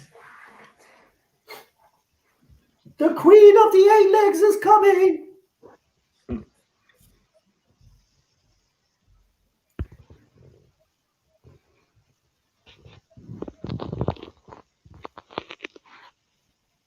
Just get a bit of bug spray, you know? Yeah. That's all the Doctor had to do was, 1974 or wherever the 70s, they would have had bug spray. Just bring it on. Or a very large shoe. Or a big vacuum cleaner. That's it. Yeah, coming out of the TARDIS. Was Dyson in the 70s? Get a Dyson 1970s vacuum cleaner.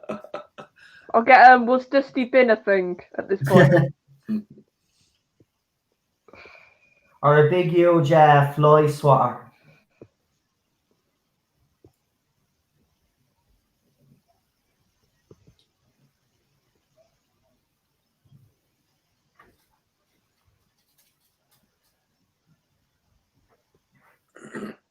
We need Spider-Man to save the day, says Cool. Yeah, we do. Do the shake and vac and bring the freshness back. Sadako. I remember those. That's going to be my Oh, God, yeah. Hoover out, and then, my used to use it. Oh, white lemonade. But the thing that they never told in the fucking ad was, right, is that over time, because you kept using it, that your carpet would literally become full of fucking shake and vac dust. It doesn't matter how good your Hoover was. You wouldn't need one of the new Dysons that you have today that take microfibers out to actually do a proper job. I don't know why I keep talking about Dyson, but I have to say, great vacuum. No. Bosch. Shut up, you. Bosch. That's Bosch. Bosch. It was blue screen back then, says Shane. Yeah, it probably was. They still use blue screen today. It you can tell. It's like this will look good though. Why did you do it? Woman, get back. Cancelled.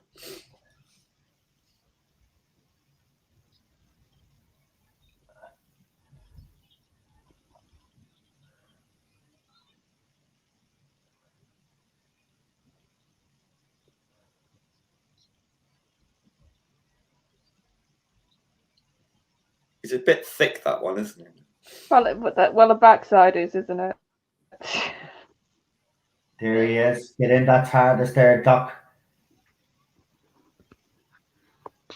If I remember, he forgot something, doesn't he? He forgets something, comes back. Am I right? Oh, problem. One of your mates is in the chat. Just seen. Captain Cockney Spock, welcome. All right, be lucky. Well, Captain.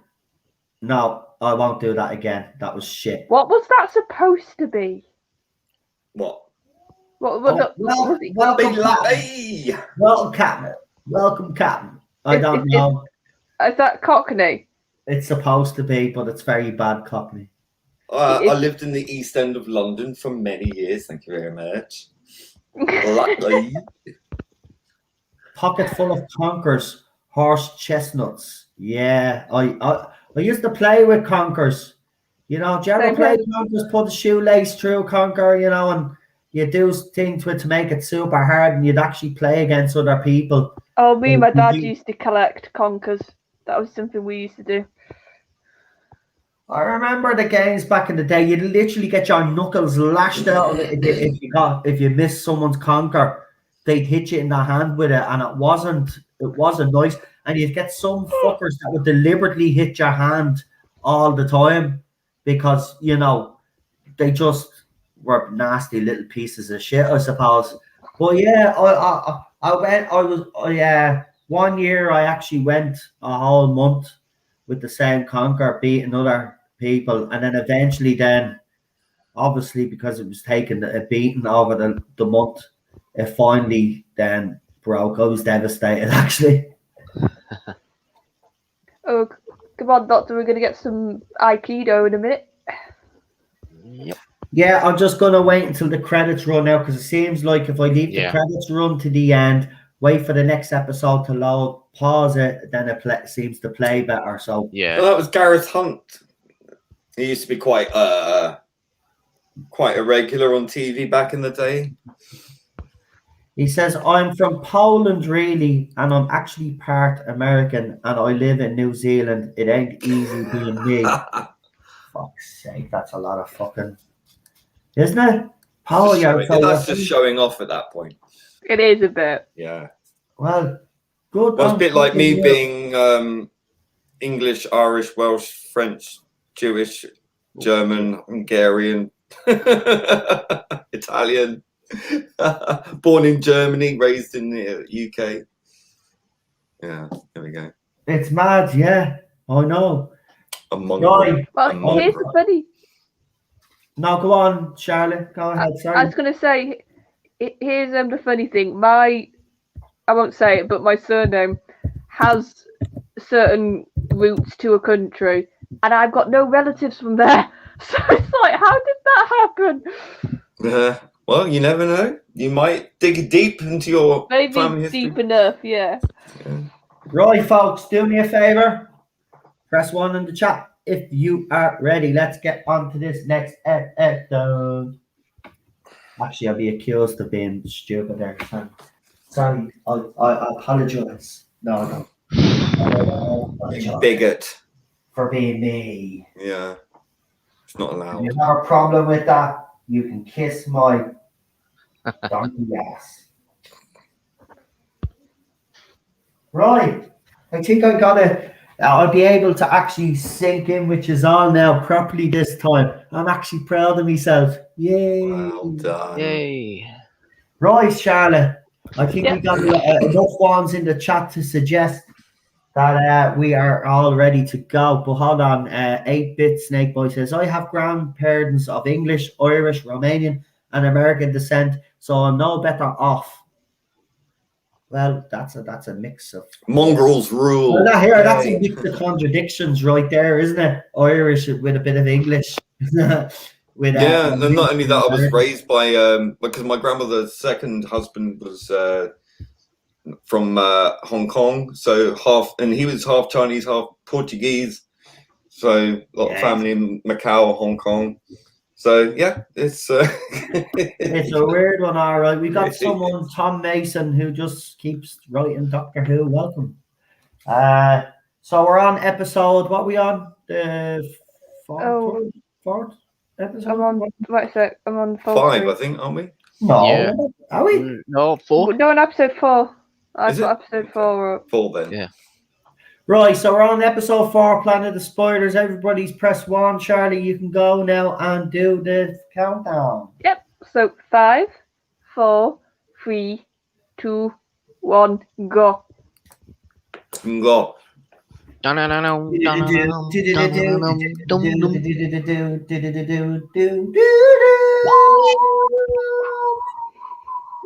I feel a bit weird. I don't sing the theme. I never have. I know, but I've always been doing the singing the themes. I don't know I've why. never done it. It's never been I like it, and it's like part of the show, but I've never been one to while I'm watching sing it. Listen, sometimes I play intros twice. Right? Seriously, I'll listen to it at the start and I'll go back and then watch the episode. I'm a bit of a weirdo like that, especially with season 4, David Tennant. See Oh, that? but that theme. I love that. I'll play that intro Rocking. over and over and over. Yep. See, I can listen. Yeah, I can listen to like Doctor's themes over and over. I can do that all day. A Or bit like of certain- Irish there from Captain Cockney Spock. Welcome everybody. I hope you are enjoying this watch along. I'm having a great time actually. I don't know what it is. I'm in great form this weekend.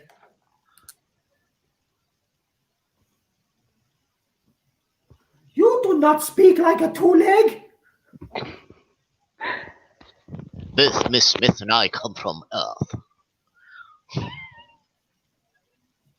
Is there any doctors you can't do a good impersonation of, Super John? I don't know. I just don't know what one I can't really do it. None that Maybe Peter immediately comes to Davison. mind.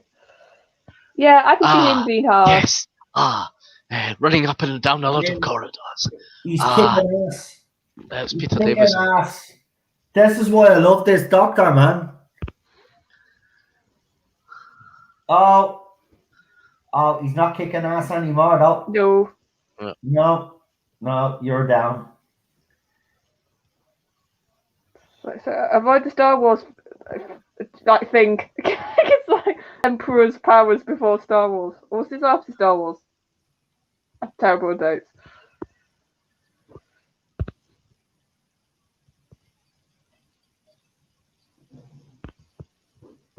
I tell you, if she spoke to me like that, man, I'd be plucking her legs off. Right? Don't talk to me 8-leg like that. I'm a 2-leg. Yeah? The way it's supposed to be is 2-leg squashes an 8-leg. It's sort of that whole 2-leg and like 8-leg makes me think of is it Animal Farm? Like the sort of, and I don't know, maybe that's a bit of an influence the way they speak, because like that's how the animals I think spoke in Animal Farm about humans, called them 2-leg. That cartoon was I remember watching that cartoon. That traumatized me. That cartoon did. Well, the book is like not a very subtle allegory. If you read the book, it's like, yeah, I know what you're sort of saying is bad in here.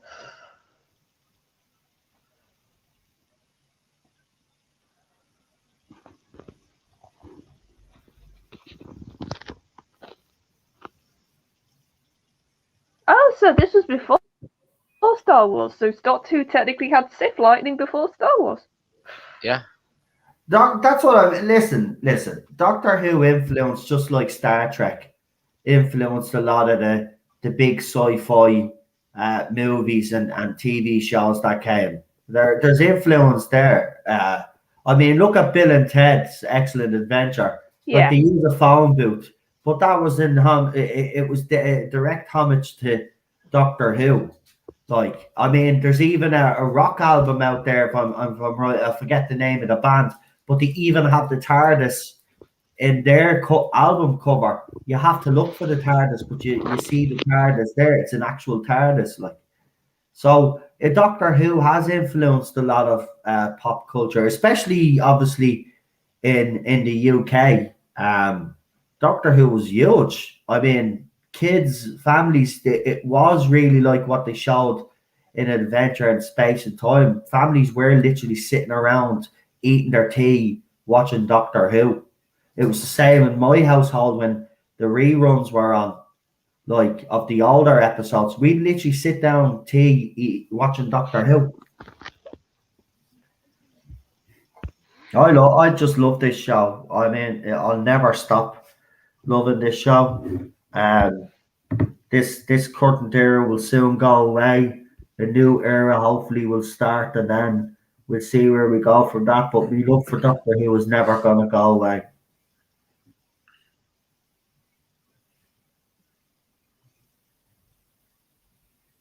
Someone says I have 3 legs. Good for you. What, one on the left, one on the right, and one in the middle? That's an old joke, mate. That's a 1990s joke right there.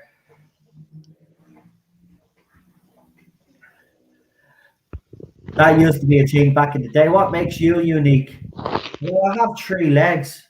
How have you got 3 legs? I only see 2. No, I've got one on the left, one on the right, and one in the middle.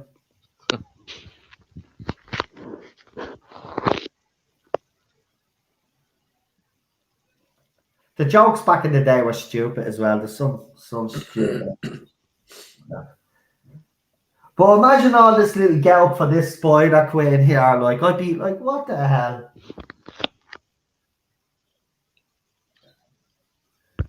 Oh. But I think that's why it works. Like the absurd, like the absurd, if I can get my words out, nature of like they still look like normal spiders. Like to look at them, they don't look like monsters. But like you said, yeah, she's got her older trimmings of a queen, and it just looks so weird. But that's how it gets you, and it sort of adds to the creepiness, I think.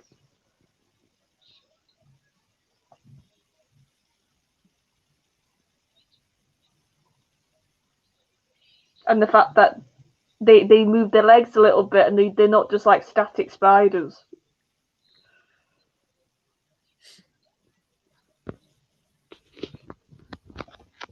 $1970s animatronic.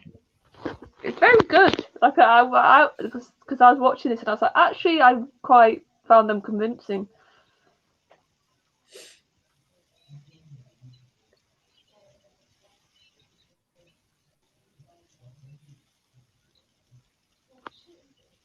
And I like also the explanation about their powers, because usually when you get the whole it got mutated story, they get a very samey.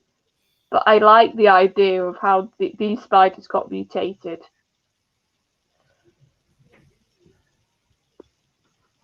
Yeah, it was supposed to be the radiation from the Metabulus 3 crystals that mutated the spiders, and that's how the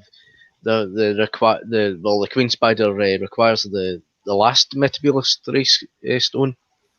Yeah, but I like the uniqueness of it. It's not just it made them big, or it's like no, it made them intelligent. Like that's a sort of different way to do that sort of B movie sort of storyline, isn't it?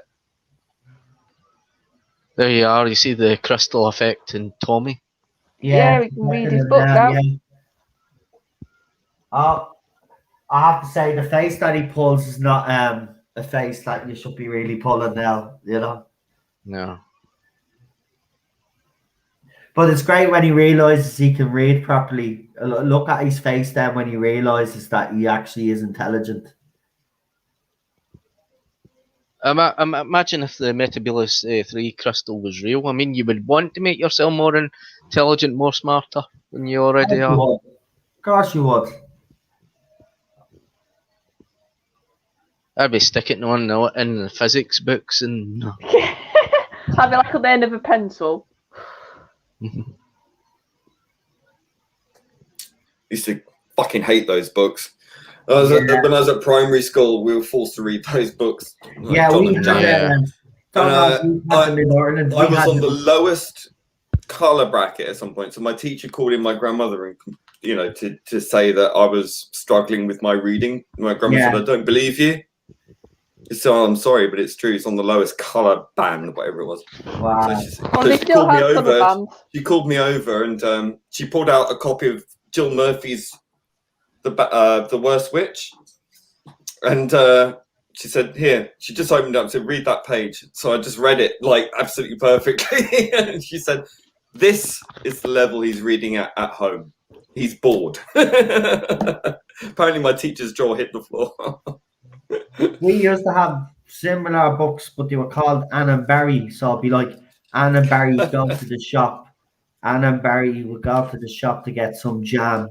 Well, it's a bit more imaginative than John and Janet. Berry jam. John had a Red Bull. Jam. Janet had a, fuck that. Yeah, it was stupid stuff like that. Like, I had and everybody in the chat, Kip, the magic. What are they called?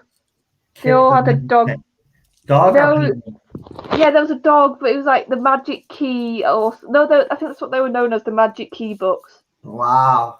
Yeah, I And felt they all really had a doggy. humiliated at school. You know, they give you the stupid books to read, and I just sat there and I thought, oh, look at this. I mean, it was absolutely ridiculous, and the teacher forcing you to do this. I just sat and I did nothing because it was so stupid. Well, they still have colour bands technically. They just I Yeah. think that's bad. I think that's bad, though. I think because, I'll tell you why. I mean, you're basically telling a kid that they're stupid. Yeah, And you're alienating kids from, if you have a classroom of 30 kids, they're all at different levels of reading, but you're putting up your color bands to grade. I think that's degrading. If someone's struggling, that's why teacher aides, in my opinion, are important, because they can now help teachers with ones that are struggling with reading. You can help them in the classroom without having to alienate them, because what normally happens then is that they pick the weakest out of each class and they put them in a separate class. And I don't think that's right. I don't. Kids want to feel, especially kids that struggle like that, want to feel part of a classroom environment Yeah. with their fellow students and not be, treated any differently. I mean, schools have to stop doing that rubbish as well. Get more teacher aides, for God's sake. That's what they're there for.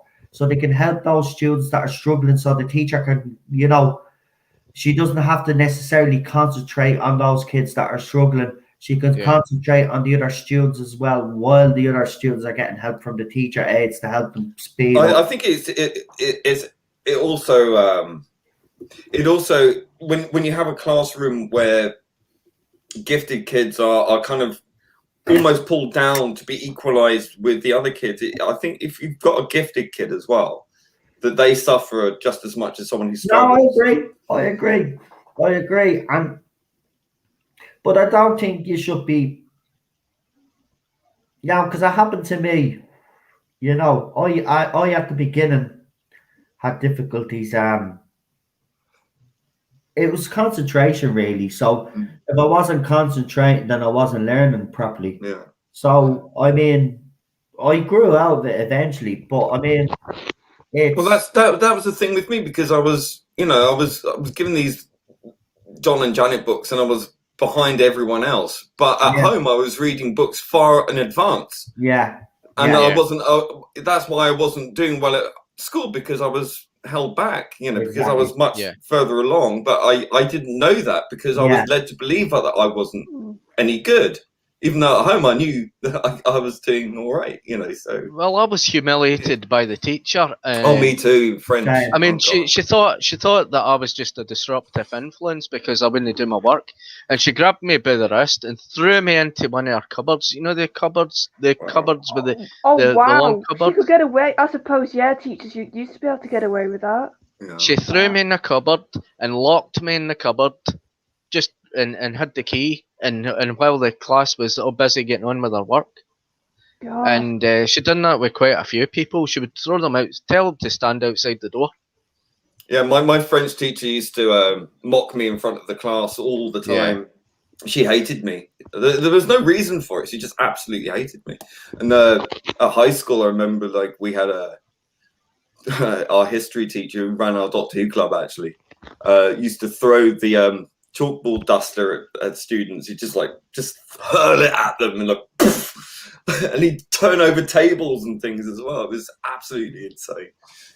But I mean, luckily quite for a few me, teachers in my school like that. Yeah, luckily for me though, I think it was just after the point where corporal punishment had been abolished in schools, because before then they could, take a cane to you. But my dad always he's got so many stories because he was just a bit of my dad, the best way to describe him as a kid, he just was a bit cheeky and caused a bit of bother. That's the best way to describe him. So he had the cane a lot, he told me.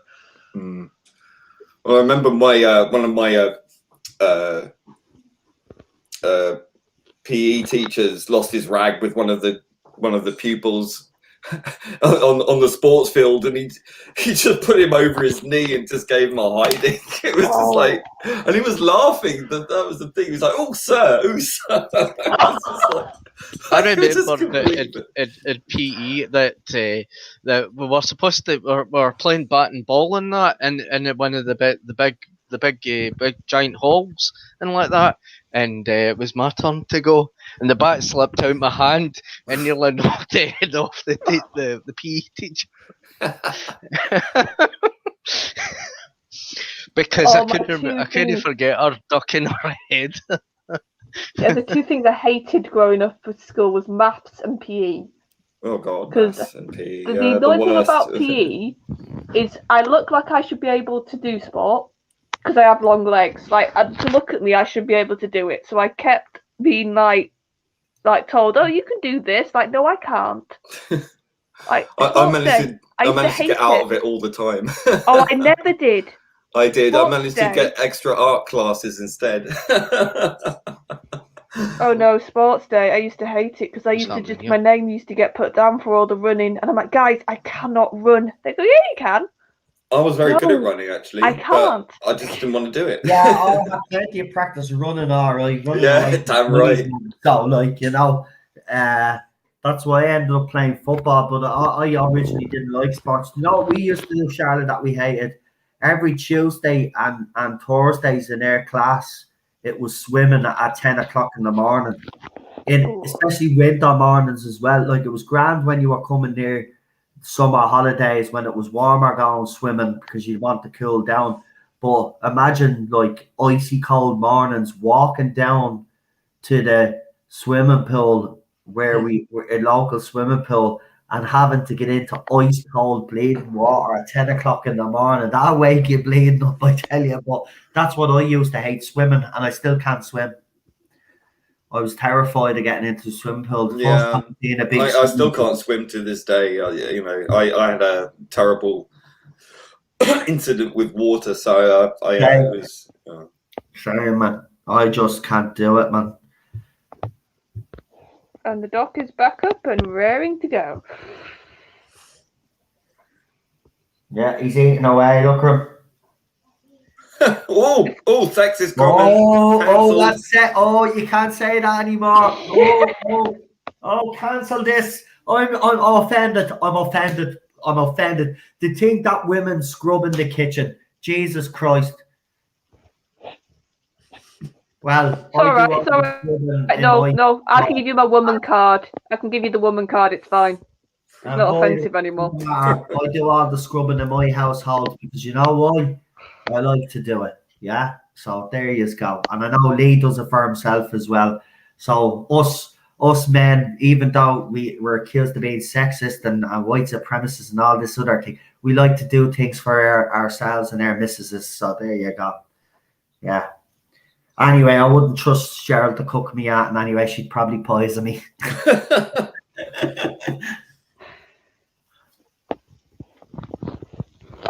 can't win because I do the cooking. You're called sexist for saying she can't cook. I wash the clothes. I hang the clothes up. You know, I mean, it was the way it was in my man and dad's house. When my dad had to give up work because of his vertigo.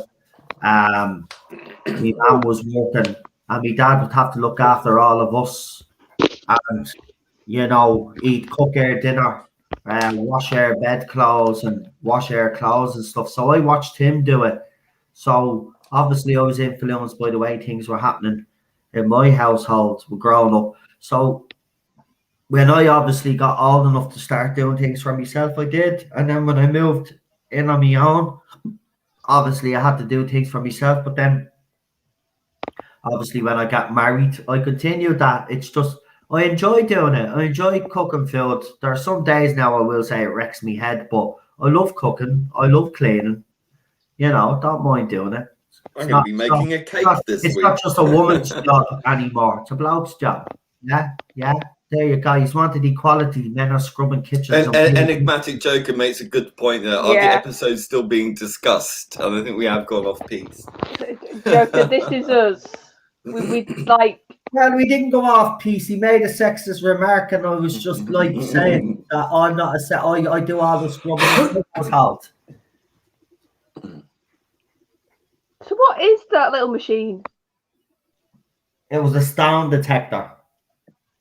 No, that was what it was going to check the frequency pattern of the stone Yeah, I'm only to see if it would be kind of Yeah, but he suitable made for. him better. So how did it make him better? Well, it's actually supposed to kind of deflect mind control rays and power zaps or something like that, psychotronic weaponry. This is now the newbie me showing. I was watching it. I was just like, how's it made him better? Like, does he literally look like he was on death's door before? Man, if I was stranded with this fecker here saying there's no hope around, shut up, you bleeding take and try. Well, she basically tells us that. And take it like you're just going to be eaten by a spider. That's the way you're going to go out. That ain't happening with me, mate. Well, no, but think about it as well. It would be like the most slow, horrible way to go, like eaten by anything, let alone a load of little spiders. Yeah. Like, you wouldn't be this blasé. You just wouldn't.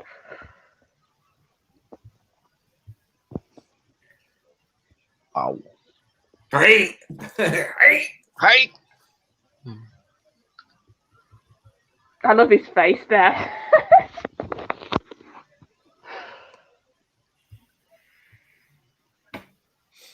No, again.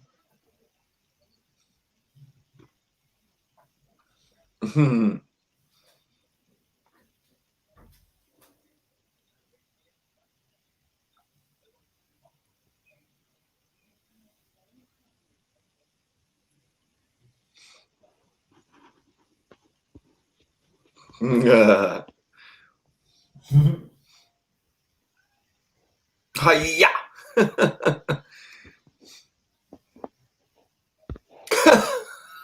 Let's get monotonous. Oh yeah, it's just like, okay, good chaps, I'm going to go over here now. It's just a very Yeah, right. posh dandy. Isn't that his nickname, Pertwee? Yeah, the dandy. Yeah, the dandy. That's a very dandy moment. Yeah. Well, Daniel just points out, and he does Well, make a valid point about spiders. He says Sometimes it spiders works. are handy as they eat flies. Yeah, but I'm just as handy as flies because I kill them all. So, like, yeah, I don't need spiders to do a job that I'm very good at doing already. Yeah, I heard some people out there eat flies. Some on purpose and some not on purpose. Do you remember that Sky News reporter that was doing a report and he literally swallowed the fly live on camera? You could actually Did you see think? the fly Did you go. think he would die eating a fly? Do you remember that? Remember that book? The woman Yeah, I who was ate going the to say fly. that's another childhood thing. Yeah, Yeah. I used to love that book. We've all let a fly at some stage in our lifetime. They say that everybody eats. Yeah. I bought one of those was it creme thingies, creme brulee, Brulee? whatever it was. I dug my spoon into the bloody thing, and I just looked down as I was about to plop it in my mouth, and there was this dead fly right in the middle of it. I was like, Creme brulee. "Oh, thank God I saw." Well, if there was a spider in your creme brulee, right? There's no way that fly, I should say. There's no way that fly should have got in there. So, which means whatever they were mixing their shit in, they literally must have had loads of flies everywhere. Yeah, I mean, it was, buried inside of it. So, I mean, it was just like, oh my God. And I never bought one No from way that that a supermarket. fly would get in, man. No way. So, Yeah, yeah, well, it did. they obviously, wherever they had when they were making the mix, they obviously didn't see the fly go in, or Yeah. maybe the kitchen's that filthy. It does have loads of flies. Well, Look, they do say that a lot of food from supermarkets and in sort of industrialized food do contain, bits of insect that get in there, like legs of spiders and things like that. I mean, it's virtually impossible to discount it. At least you get a bit of extra protein. What can I tell you? So See, hold now on. I feel good for like not be eating fruit and stuff. Now you're just giving me more reason. I already didn't eat a lot of it to begin with. Well, you do get a lot of spiders and worms and things in fruit too. So. Oh, lovely. You do. Someone got a banana one time. I seen the video. they literally opened up the banana and there a lot of spiders popped out of it. So that's why I always cut apples as well when I buy them. I cut them into quarters just to make sure. You should really do that with fruit anyway, I think. And that's why I always cut up a banana as well, just to be on the safe side. Everyone press 1. Babette says we've lost this story. Super John, so wait until Super John is will come back. So just right. Babette says this story was notable for showing a rare glimpse of the friendship between the Doctor and the Brig. I wish there'd been more of this. I think you always see it. Like I said, it's like for me, it's really Watson and Holmes. Like they never outwardly show affection, but at the moments whenever either one's in trouble or there's a real danger, then you see the care, and that's what I see with the Brig and the Third Doctor. Mm. Like the respect is there, but they're both very uptight, sort of men and men type of characters, so they won't say that they care. Well, they're both sort of alpha types, aren't they? Yeah, so they're kind both of vying for alphas. power amongst themselves. And that's why, if I'm being honest, I think in a lot of media I sort of gravitate towards male friendships because a lot of it is subtext. Oh my God. What? Right, well, Ireland are playing in the World Cup qualifiers. We lost their first game. It doesn't matter, man, right? We lost their first game, right? 85th minute, right? When you don't want your team to concede a goal. We just conceded a goal against Luxembourg. I didn't even know Luxembourg had a fucking football team. Do they even have 12 people in Luxembourg, Republic of Ireland are being beaten 1-0 at home to Luxembourg, and they scored a goal in the 85th minute. Get rid of Stephen Kenny, he bleeding morons. Why didn't you keep Mick McCarthy? He is fools, man. Under Mick McCarthy, we were actually winning games, and then to give it to this plonker because he was Derry City manager, not Derry City, Dundalk manager, and he done well with them and got them into the Champions League. Doesn't make you an international manager, you. Sorry. Right, so Chris Persia says, bits of flies aren't the worst. I remember we went to KFC and my friend's sister grabbed a drumstick, which actually turned out to be a battered and deep fried rat. Oh, God. On that lovely note, nice. It's nice, yeah. A lot of KFCs have been doing that. It's a delicacy to just not know. Yeah. I'm only joking. Yep. Right. Let's do the countdown. I think everybody's ready. Yeah. So Charlotte, walk away there. Yes, so 5, 4, 3, 2, 1, go. Go. And I think near the end I'll have to give my rating because then it'd be 10 roughly. So I'll give my rating at the end.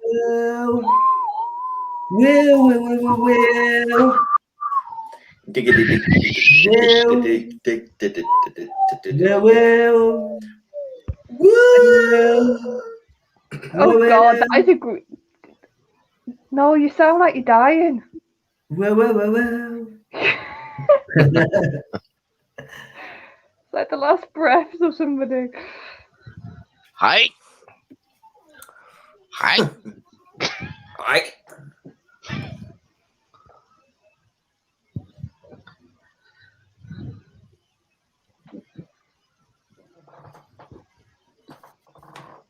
Sarah's thinking, I'm still stuck with this idiot. Can you please kill him first? Like...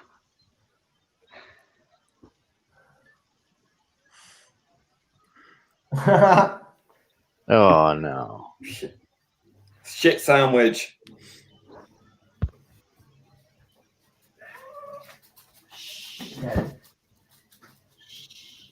Mommy got me some lovely milk, fucking milk chocolate. You couldn't have got me fucking chocolate with some nuts in it. You get yourself sweet fucking salted caramel fucking chocolate, and you get me plain fucking milk chocolate. What the fuck? I'm not a baby.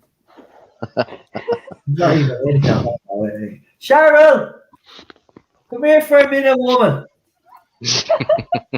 What's the story with just giving me plain milk fucking chocolate and you got this salted caramel chocolate? I like salted caramel. Well, you could have got me fucking something with That was nuts the in it. one they had.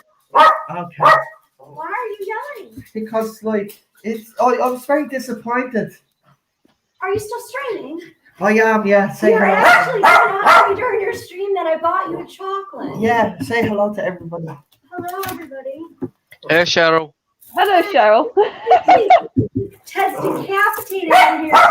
No, but he is wrecking me head. He keeps Yes, well, crying. I'm very invested in Love Island right now. I gotta be Okay, thanks for the chocolate, by the way, even though it's plain milk chocolate, 40%. Does that mean 40% milk or 40% chocolate? Cheryl, don't get him any chocolate next time now. You know what? I most certainly won't. And this Because is he's after I moaning. walked down to the shop in the rain, forgot my money, had to walk all the way back here and go back. Then he also complained about the sauce I got, the curry sauce. He's an ungrateful booger. Right, You want to call me in here again and tell me something? right. I'll explain something about the Hold sauce. on, wait. Do you want to call me in here again to get me some drink about something again? Yeah, next time get me fucking chocolate with nuts, woman. Oh. Give us a laugh anyway, right? Sorry, I'm still chilling. It's Irish chocolate. It's fucking gorgeous, bro. I'll tell all that. I thought it would be Lidl's chocolate. Or... Butler's chocolate. I'm eating. Oh, I'll share it with the whole class. Come on. post it on Twitter. Pack it on Twitter. I will. Here, Lee. I'm putting it through the computer screen. Here Damn right.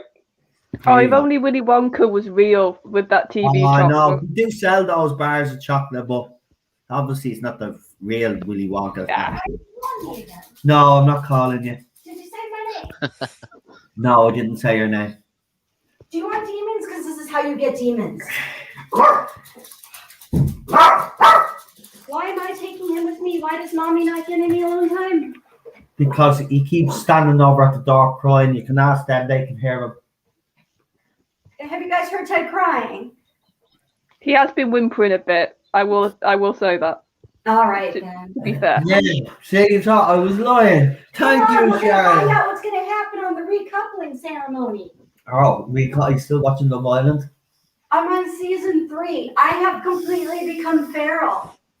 Oh, And this is what I do. I actually used "in it" today in a sentence. oh my God, get away. I don't know. But I know if I go on Love Island, I need to graft. I told you one thing, right? You keep watching, that's going to make you dumb. I feel like I have lost brain cells. You probably have. The stuff they talk about That's why you don't get chocolate with nuts. is stuff that's so inane. The conversations actually physically hurt my soul. Oh, good night. Good night, sweetheart. Thanks for the chocolate. Yeah, if you don't see Noel in the stream for a few days, this is why.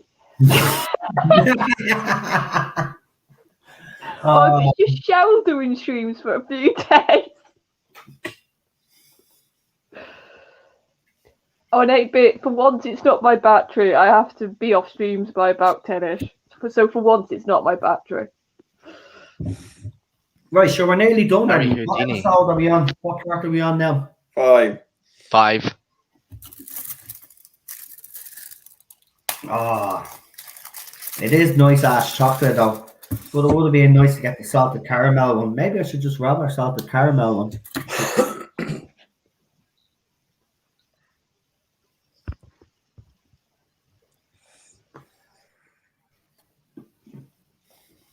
Yes, that was it. Harry Houdini. Yes, they never name drop a doctor. I seen McGann did that quite a few times. What, in the movie? Yeah. He name dropped Petrini. I still need to watch the movie properly. I've seen clips of it. I need to find the movie somewhere and watch it.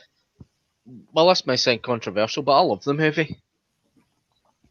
Yeah, but I don't know if it's going to be weird for me because I adore McGann on audio, and I know his audio doctor is completely different to his movie doctor. Yeah. But they've completely reinvented him for audio, so...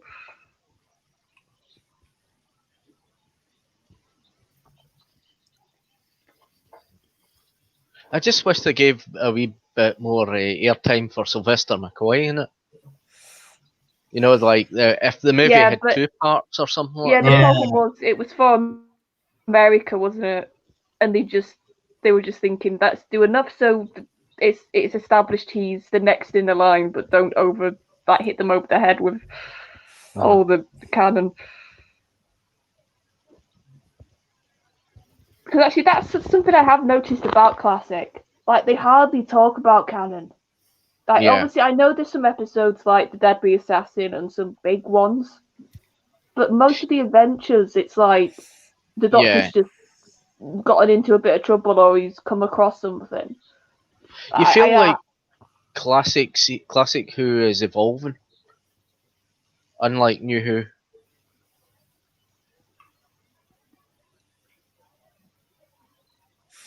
Yeah, because now watching more of Classic Who, I can understand why some people struggled when Who came back. Yeah. I can see now why some fans took a while for them to get used to the new format and the new way of doing things.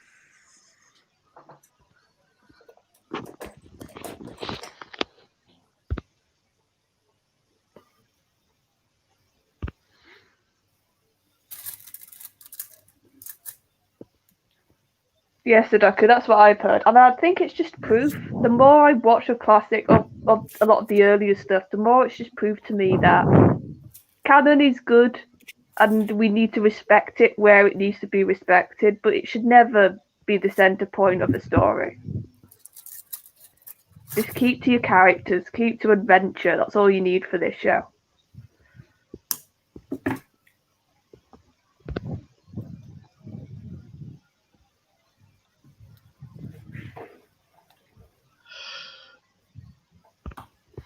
Also, no more treats for no. Yeah, get out of this chat, you now, right? I'm enjoying my chocolate. You know, I'm enjoying the experience.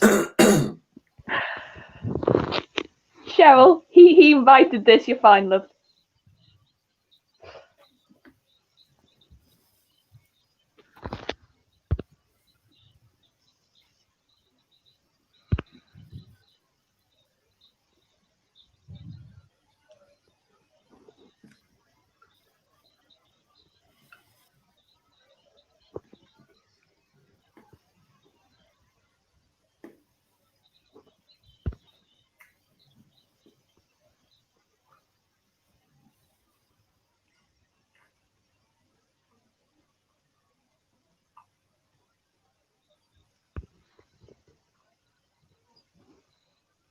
Well, dug your own grave. Hashtag you dug your own. Get that. Yeah. I'm going to eat your chocolate too.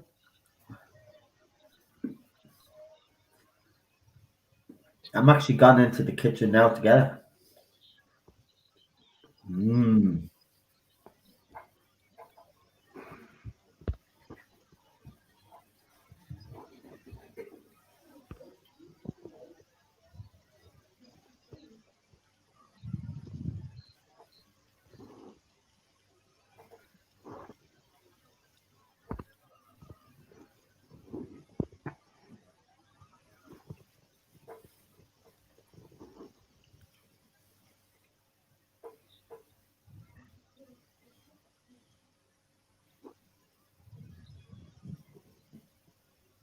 You've become smart, mate.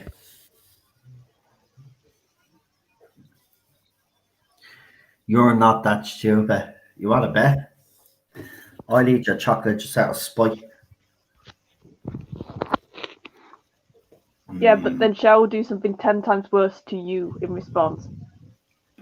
It'll be water.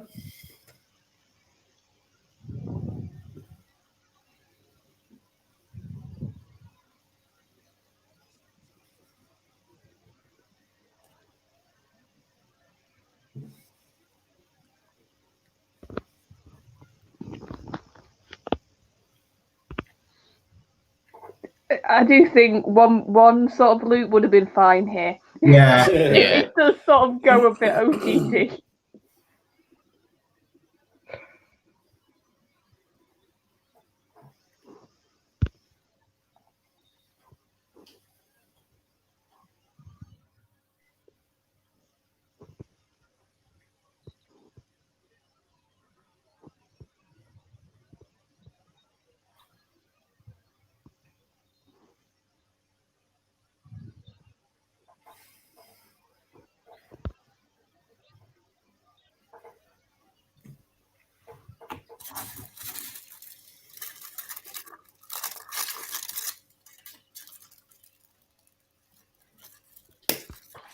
Yeah, I agree, Shane. I do like how I think there's a lot more sort of curiosity in classic Doctors. Like it's still there in the modern stuff, and that's probably one of the things I liked when they did do what made me love the character. But I think there's a lot more explorer in classic with the Doctor.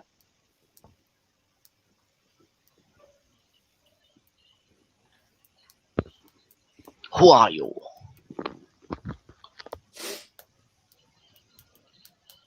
Why can't I see you?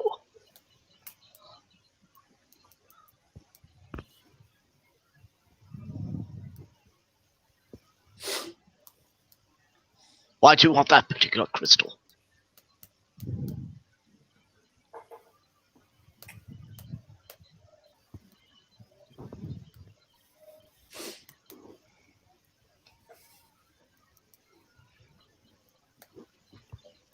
No, never. He completely understands that if this crystal gets into the hands of the enemy, some things can happen.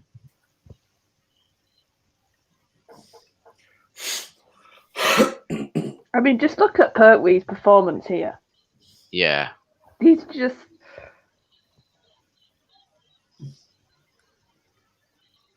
like you can see how scared he is. Yeah.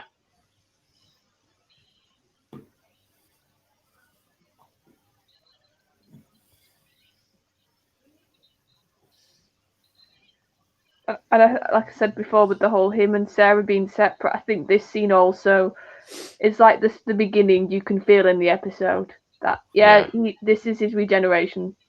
He's gonna be gone by the end of this. I think this sort of you see him so vulnerable, you see him so scared here, and that's like the death knells almost. I think a little bit in this story for Pertwee. Cheryl's going back to Love Island till I want chocolate. Yeah, well, you'll have your Love Island. You don't have your chocolate. I've got an idea. See the first time the Doctor went to Metabula 3 to pick up that crystal in the Green Death. What if he accidentally took a spider from Earth? Oh yeah, so he's like the cause, like because they say it's like a ship, don't they? Like a spider got out of the ship. Yeah. And What if he took a spider from Earth and it had got mutated and became the Queen Spider? See, that would also suit the ending. That whole conversation he has with his teacher, wouldn't it? Yeah. Because the teacher sort of talks about greed and how. And in this episode, you see a projection of the future incarnation of this Time Lord, Kanpo Rinpoche. It's just like Legopolis. I was gonna say that's so it's a little bit like a precursor, isn't it? Yeah.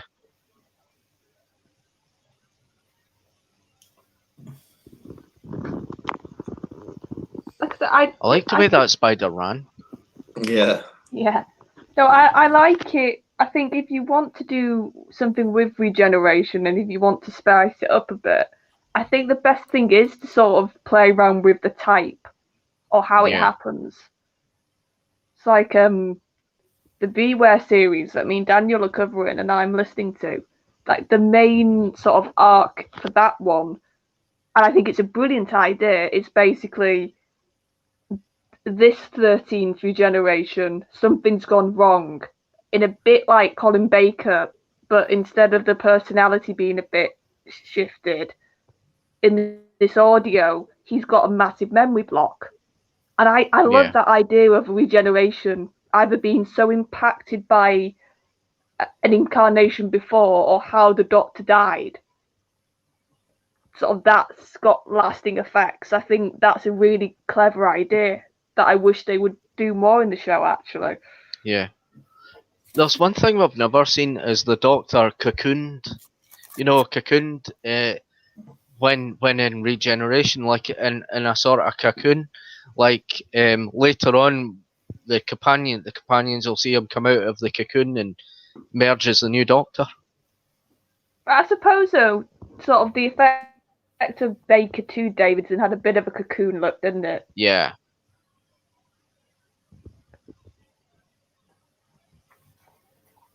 And I also quite love how with the Watcher thing, they never established, like they never officially said that's the Doctor, did they? With the Watcher, from what I can understand, it was just sort of fan speculation and hinted that that was the fifth Doctor, sort of going back and meeting the fourth.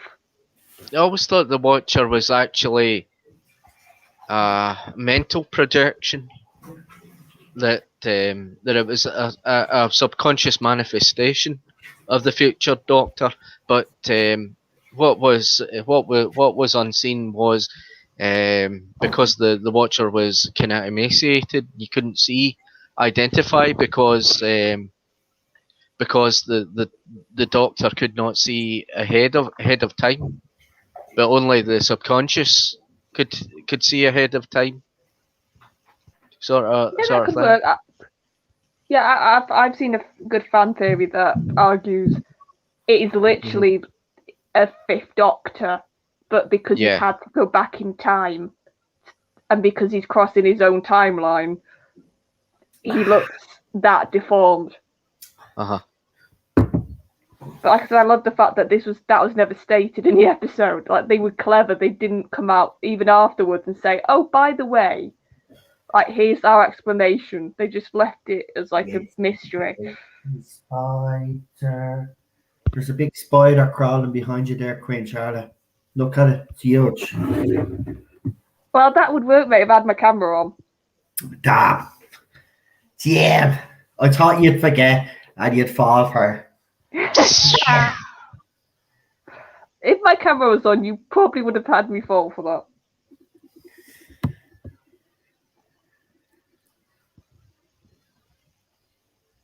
No, I'm not going to have any comments like that about Miss Whittaker.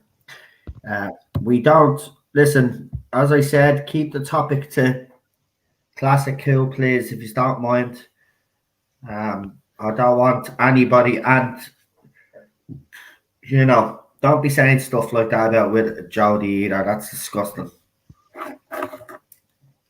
If someone could remove that comment, or if you could remove your own comment, please. Not going to have any disgusting comments made about Whittaker like that. I don't know how many times people have to be told. Now, I like how this is done. The Doctor meeting his old teacher. Yeah. You know, that kind of settles right with me, but anything else doesn't. But this is something. This was good. I did like this. Well, they also set it up, didn't they? In the first episode, you thought it was just a casual sort of, oh, my old teacher. And then he literally appears at the end.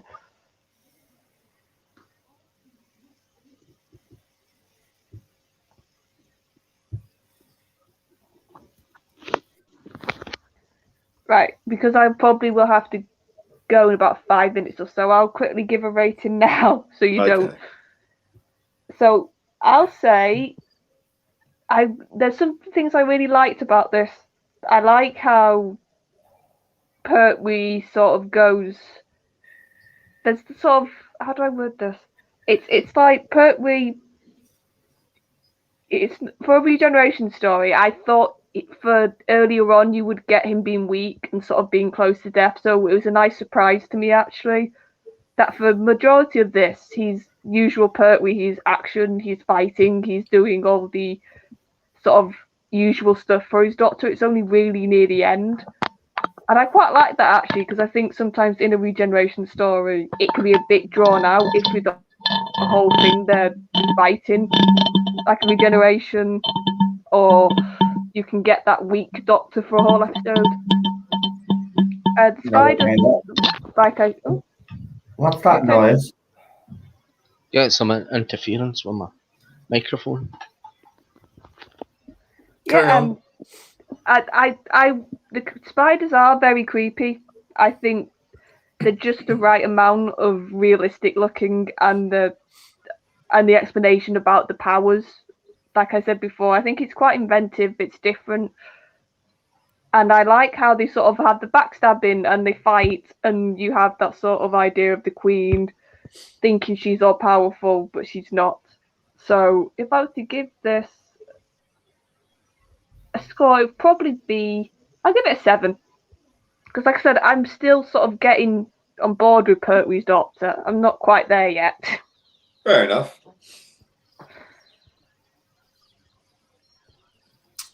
So that's a 7. Yeah. Ah. Okay. Yeah. Fantastic. And you just gave your rating just before the last episode anyway. Oh, we're on the last one now, I should say. Jesus, I forgot this was a 6-parter.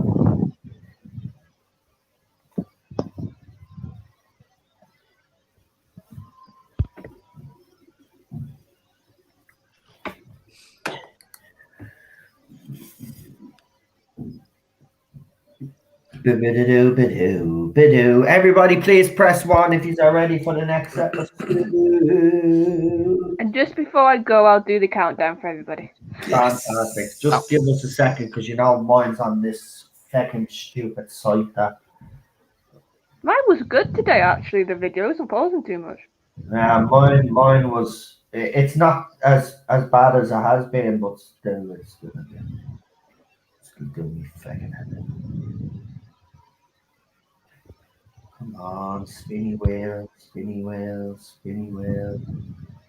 Load you bloody thing. There you go. Okay. Right, everybody's already pressed 1 because they're way ahead of us. So, Charlotte, for one last time tonight, please do the countdown. I said hopefully this works for long enough. So 5, 4, 3, 2, 1, go. Go.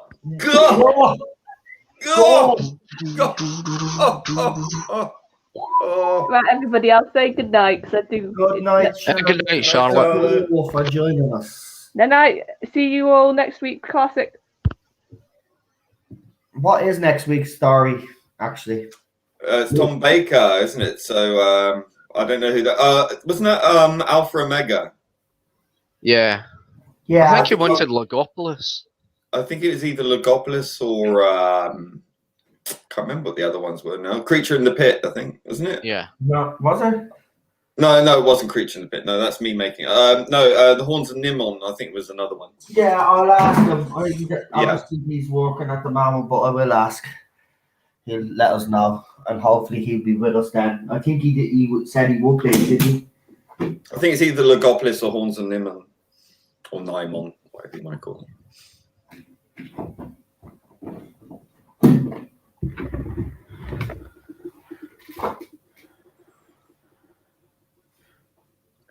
I love the way he says he speaks a little bit of Tibetan. It's like, well, technically you can speak every language because, you got the TARDIS translating for you. Yeah. No need for symbols, you and I. Oh, they've gone back to this scene again. I was wondering why I was watching the same scene again. I forgot that he did this sometimes. Catch up, yeah. Yeah. I don't know. I've got a feeling you know most of the story. The nights are fucking. It's after getting really nippy, really cold. Mm. The day Yeah, it was like -1 last night here. It's been quite windy here. Yeah, the day after tomorrow was happening right in front of our eyes, guys. Yeah. 2012. Well, who gives a shit anyway, man? Maybe that's 2012. You ever thought about it? Maybe they get the numbers round the wrong way. Yeah. Oh, 2021. Yeah. Yep. Yeah. No. Listen. Right, I used to watch all these conspiracy videos, especially on Planet X, and this big planet that was coming into our solar system. It's got weird teeth. First, he made the prediction it happened in 2015, but then when it didn't happen, it was 2016. Then when it didn't happen in 2016, it was 2017, and so on and so on. Well, There's actually, still- the 2012 thing, Terence Mckenna is an interesting figure. He said that he did a lot of research on the 2012 thing, and he said it wasn't like the end of the world or anything like that. It was a consciousness shift based on information. Because if you look at the history of humanity, information doubles every so often, you know, like over a period of time. And as it doubles, it gets faster and faster and faster. So 2012 apparently was, if you work it backwards, if you show the doubling of information backwards, you can actually see where it starts and where it starts to double and double. Yeah, wasn't it also got to and it got to ground, it got to critical mass at 2012. Yeah, and wasn't it also part of it as well? It's like the resetting of the calendar as well, wasn't it, or some mad shit? Yeah, I mean it's all based on that calendar, on the Mayan calendar or the Aztec calendar. Yeah, what you believe. But like the point is that 2012 is a threshold point where you cross over from information doubling to information already in advance of us. So we're behind information now. So information is doubling ahead of us. So what it mean? I mean that I can believe, because if you look at technology now, things can be almost, you know, predicting. I mean, Amazon, for example, can predict what you're going to buy next before you you know. So I mean that kind of thing, you know. So it's already doing that. So maybe around 2012, that's when it really started to happen. Yeah, it could be. All these, like, listen, I thought the world was going to end at one time. Like, I was one of these conspiracy. Well, maybe it did. Maybe it did. Maybe this is all a dream. But the thing about it is that, like, one day the Earth will be gone. It's just. I think we'll be gone a lot longer, a lot before. Yeah, that's what I mean. But there is this morbid obsession that you're going to be the generation that's going to be. George Carlin said, "The Earth will be fine. It's we that are fucked." Yeah. That's true. That's true. Yeah, and about the 2012 thing, there was like psychics that could not see beyond that date for some reason or another. I don't know what it was, but they said that they couldn't predict beyond 2012. Maybe because of the information doubling to the critical mass, and then you know, possibly.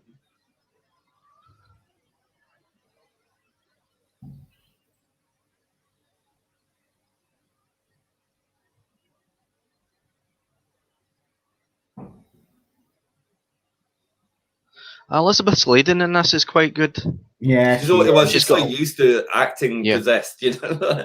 Yeah. So many times she got taken over by an alien. Tommy has a human shield. Time, I agree. Yeah, he's doing a good job, out Tommy, isn't he?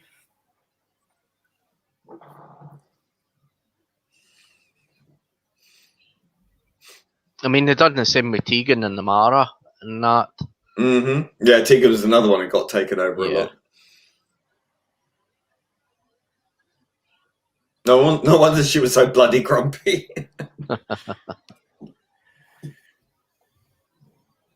Oh, here's all of this camera work.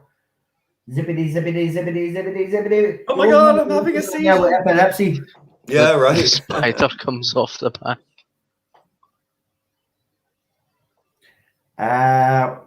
I'm heading out. It was great being here with you all. Good night at the TARDIS Zone. Chris, good night for us, being 8-Bit Snake Boy, and everyone.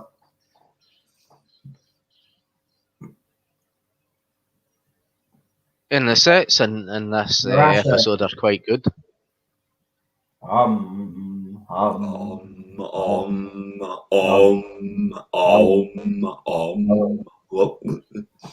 Sorry, I was just turning into a spider at that point. Oh happy day, oh happy day, Send ourselves domination. Day old man.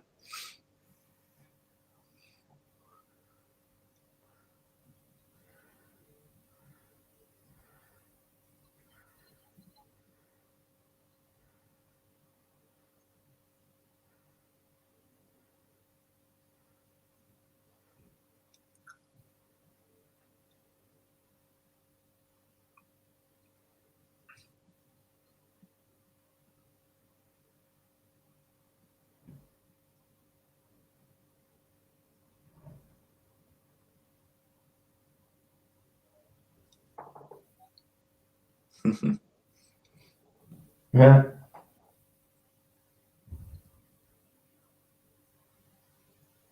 He should have known this anyway, because Time Lords instinctively know when there's another Time Lord. Well, I think that was established later.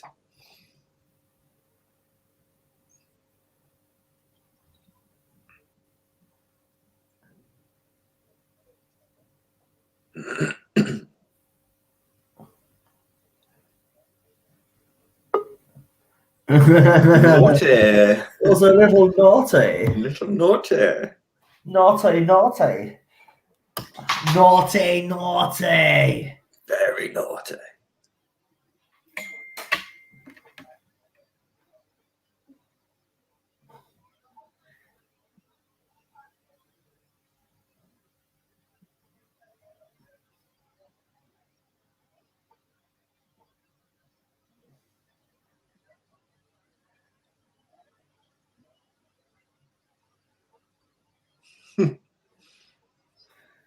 So that's an interesting Time Lord ability that we don't really see very often. Yeah.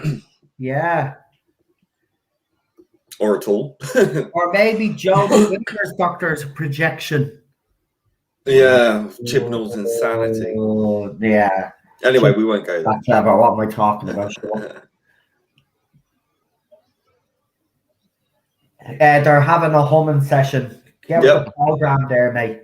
It's the Spider Choir. Be silent.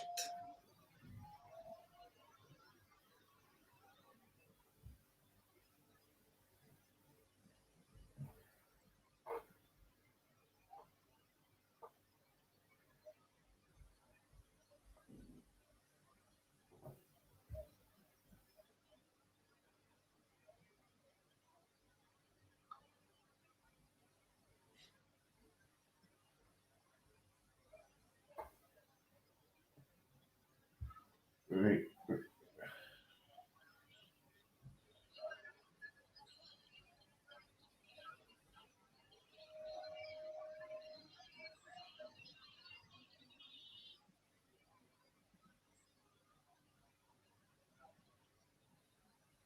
Oh.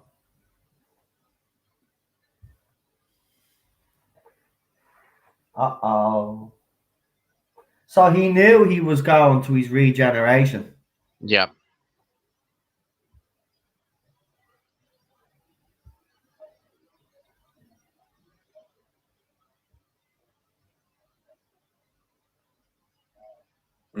What a hero. If it was a current Doctor, it'd be like, well, I'll get some other guy to do it for me. Well, seriously though, like exactly what Charlotte said. Remember when she was talking about the traits of the Doctor and how they went out kind of in a blaze of glory being the hero, but there's nothing being talked about when it comes to who's department.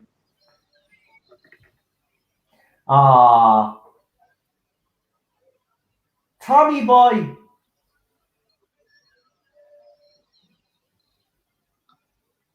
Monk boy is being shot. He knew it was coming.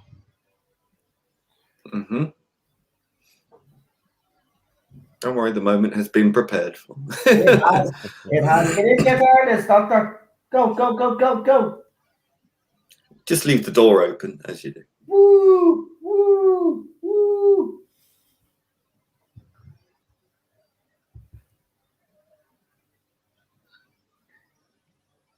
Yeah, I think that's the 1963 original prop, and it's went through quite a few modifications. Yeah, the basically took the roof off, didn't they? Yeah. Sure. Did you notice there? He closed the door, but it's not even closing properly anymore because it's that old. You could see it when you closed it over, it opened back up. Do you know when you have a real old hall door and that used to happen? You'd go and close it. You'd have to literally slam the thing to close it. That's what you'd have to do with that, but he'd probably slam the thing and the whole TARDIS would break apart.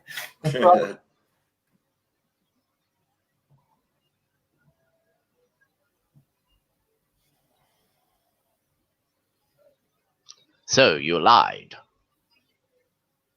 Your attack failed.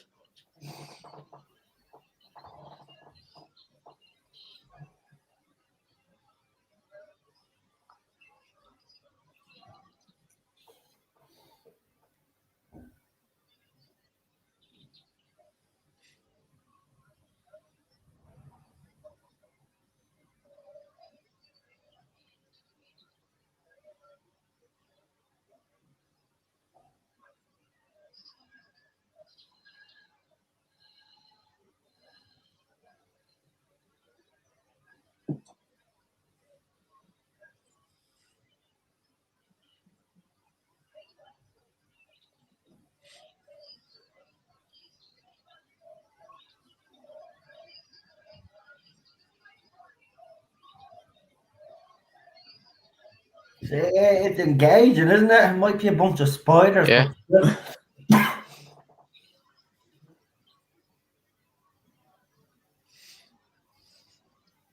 look at his face when she said that to him. Mm. I think that's where McDonald's got the design for their tables and chairs.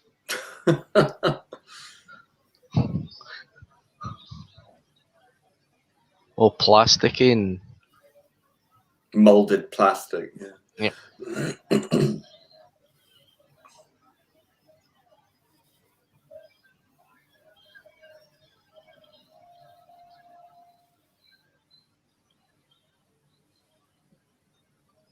Oh, that told him. his compassion protected him.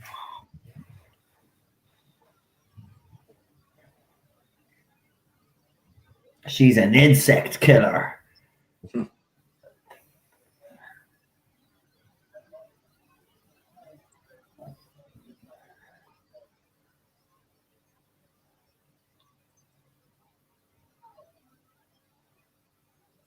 It's okay. Please don't. Please don't concern yourself. You will see what is happening.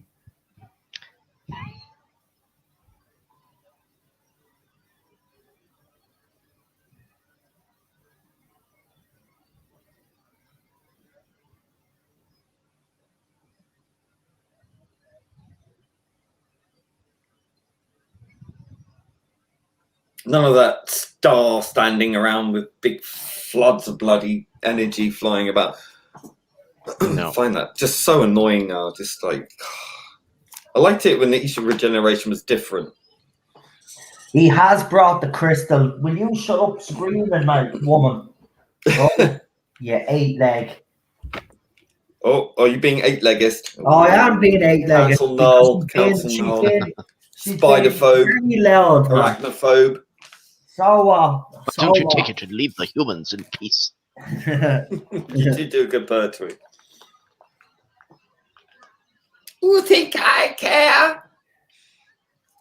You know the crystals remind you of that stuff in the science class with them trying to grow crystals. Yeah. I ache for it. Give me the crystal.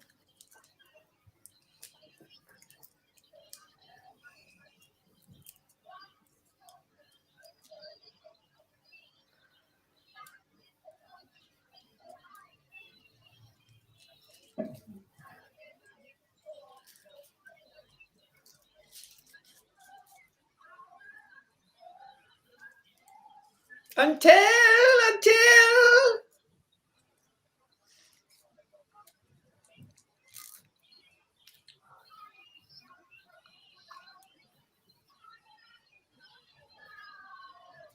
No, I'm not having no 8-leg being ruled out the entire universe. Maybe they are. You just don't know it yet. Yeah.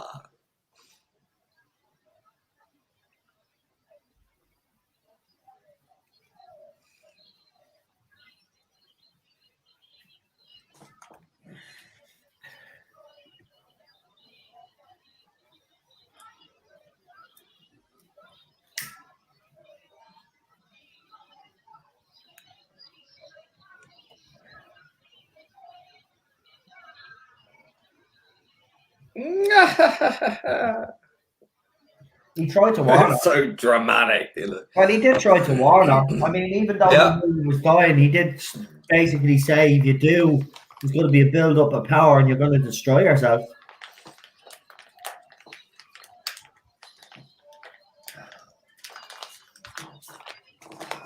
Boo to the spider. Stop! Stop! Don't you see what's happened to you? I love this scene.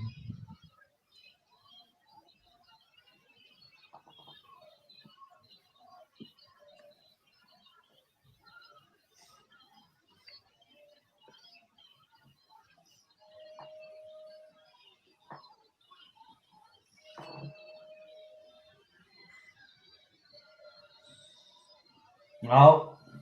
Uh-oh. That's what you get, 8-leg.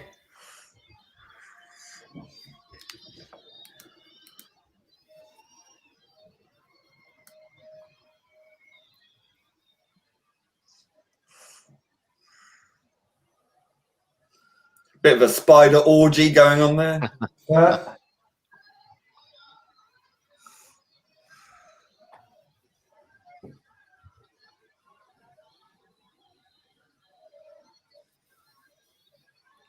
See that? 2 legs will always win over 8 legs. Yep.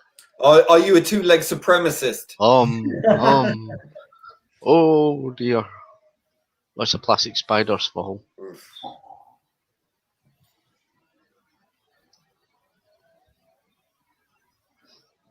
I do like the window panes in that TARDIS because they're all pebble dash.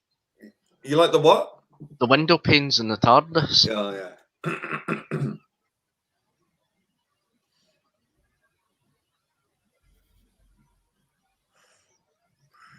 Have to be honest, still back in the day, explosions looked a lot better than they do today, I think. Yeah. And it's not the last time we see the Metabulus crystals. Oh, there he is. When did we see them again?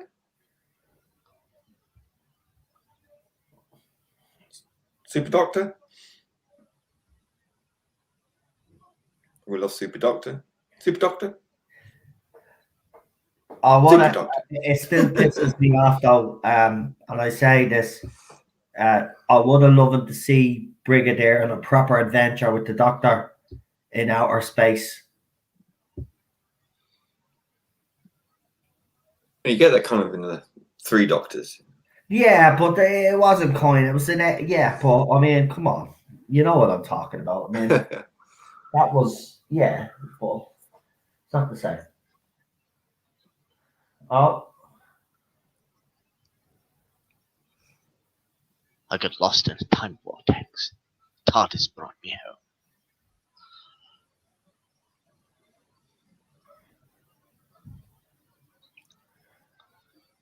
I wonder how many children wept when they saw this back in 1974. Because he would have been a lot of people's favourite. Yeah. I had to face my fears, Sarah Jane.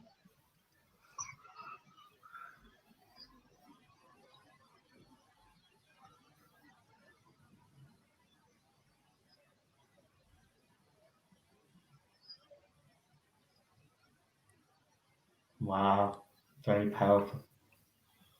A tear, Sarah Jane. Now don't cry. Where there is life, there is... Where there's life, there's hope.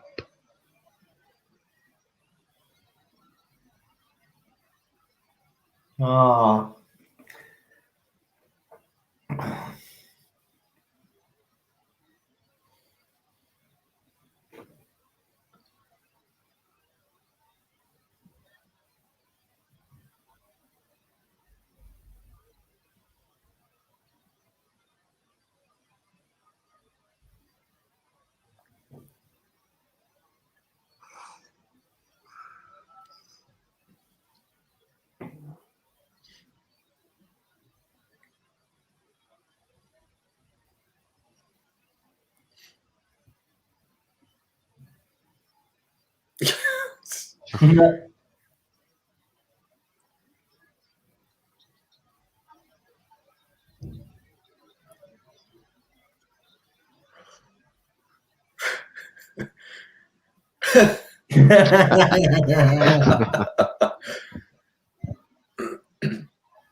Time Lord.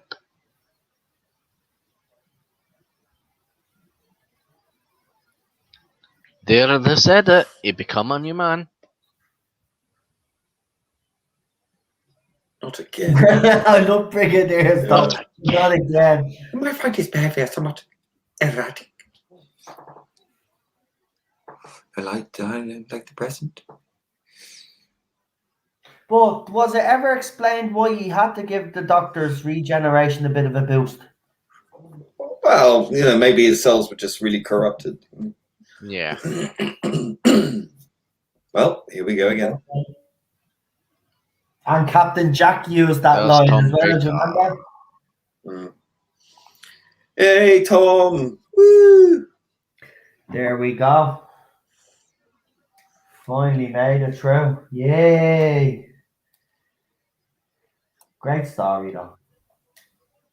Great story. We do like Alan Purple. And Tom Baker's fourth story is actually quite funny. I have to be honest. Yeah. Robot. I quite like that. I do. I'm a fan of that story actually. I like it a lot. I like it a lot. Right, lads. What we'll do is everybody in the comments section now, you could do me a favor, folks, and start getting your ratings in. I'll throw them up on screen as usual. So obviously 10 being the highest, 1 being the lowest. And we'll start with the panel. We'll start with you, Lee. Lee, your brief thoughts on this story, and if you can give a rating as well, that would be absolutely fantastic. Daniel asked if I ever met Pertwee. Yes, I did. I went to the Ultimate Adventure with my school Doctor Who group, and we went on the first opening night at Wimbledon Theatre, and John Pertwee was playing the Doctor. So I got to see him play the Doctor live on stage, and we got to meet him in his dressing room afterwards. And he, was asking if we had any questions. We were absolutely tongue-tied. Didn't know what to ask or what to say. And he was absolutely lovely, absolutely gracious. Very tired. I could tell he was tired, but he was a lovely, lovely man. Great. I think the first couple of episodes are really great, and the last episode is fantastic. I think he kind of drags a bit in the middle. But some nice bit of Time Lord stuff thrown in, which is always good. And it is it's not the ending. I think it's not the ending that they had in mind for him, but I think it's a good story. I think the eight legs are actually quite sinister, and I think for the time, you have to look at the time it was made. I think they did an excellent job with the spiders, the eight legs. Great villain. The humans are a bit useless in this story, I think.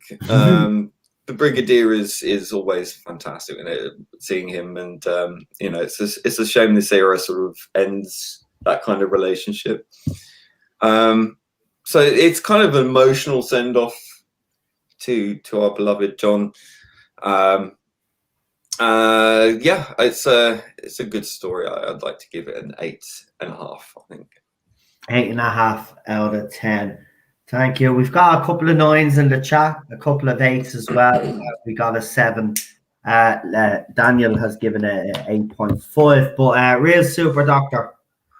I think it was a very good serial. I think that it was a very good send off for John Pertwee, who had been the most dashing Doctor and dandy and intelligent and it was like it was very challenging towards the end, and he had to just give in to the spider, and it was self-sacrifice to save the universe, and yet again we'll see that in Logopolis. But that's how you do heroics, Whittaker. Yeah, it was very heroic, and I thought the cast was just very amazing. It was just like they could all the cast were so versatile to this, and they played it with the panache, as you would say. I really enjoyed it. It's like another story I would watch over and over again. I'd probably go back and watch it again because it's so enthralling. There's a lot of stuff in it, a lot of good points in it. It's about courage. It's about being heroic and making decisions and just doing a decision and protecting people and that. And it's like you've got to make a decision and save the world or the universe from a threat or something like that, and just go and do it. And that's what the Doctor does. And even though it costs him his own life, I think there was great moments with John Pertwee in his acting and all that when he was and very convincing. Good good moments from Elizabeth Sladen being possessed by the spider and all that, and good bits in it as well from Kanpur and Poshe and Joji and the regeneration. That was very nicely handled and nicely well done, and Yeah. you know, it wasn't over the top. It was like, oh really? I thought, wow, this really actually is something very interesting. You know, he's actually a Time Lord, and he was actually the Doctor's teacher. You know, it was just a nice touch like that, and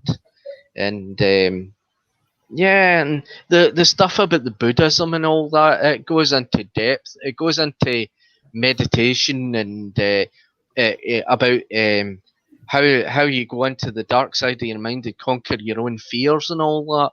And by the message in the end that it was just basically you just had to surrender to your own fear and conquer it. And that's the message of this serial. So I would give it a 10 out of 10. Wow. There you go. Full marks from Yep, full marks for real this one. super doctor. Do you know what? I agree with a lot of your points.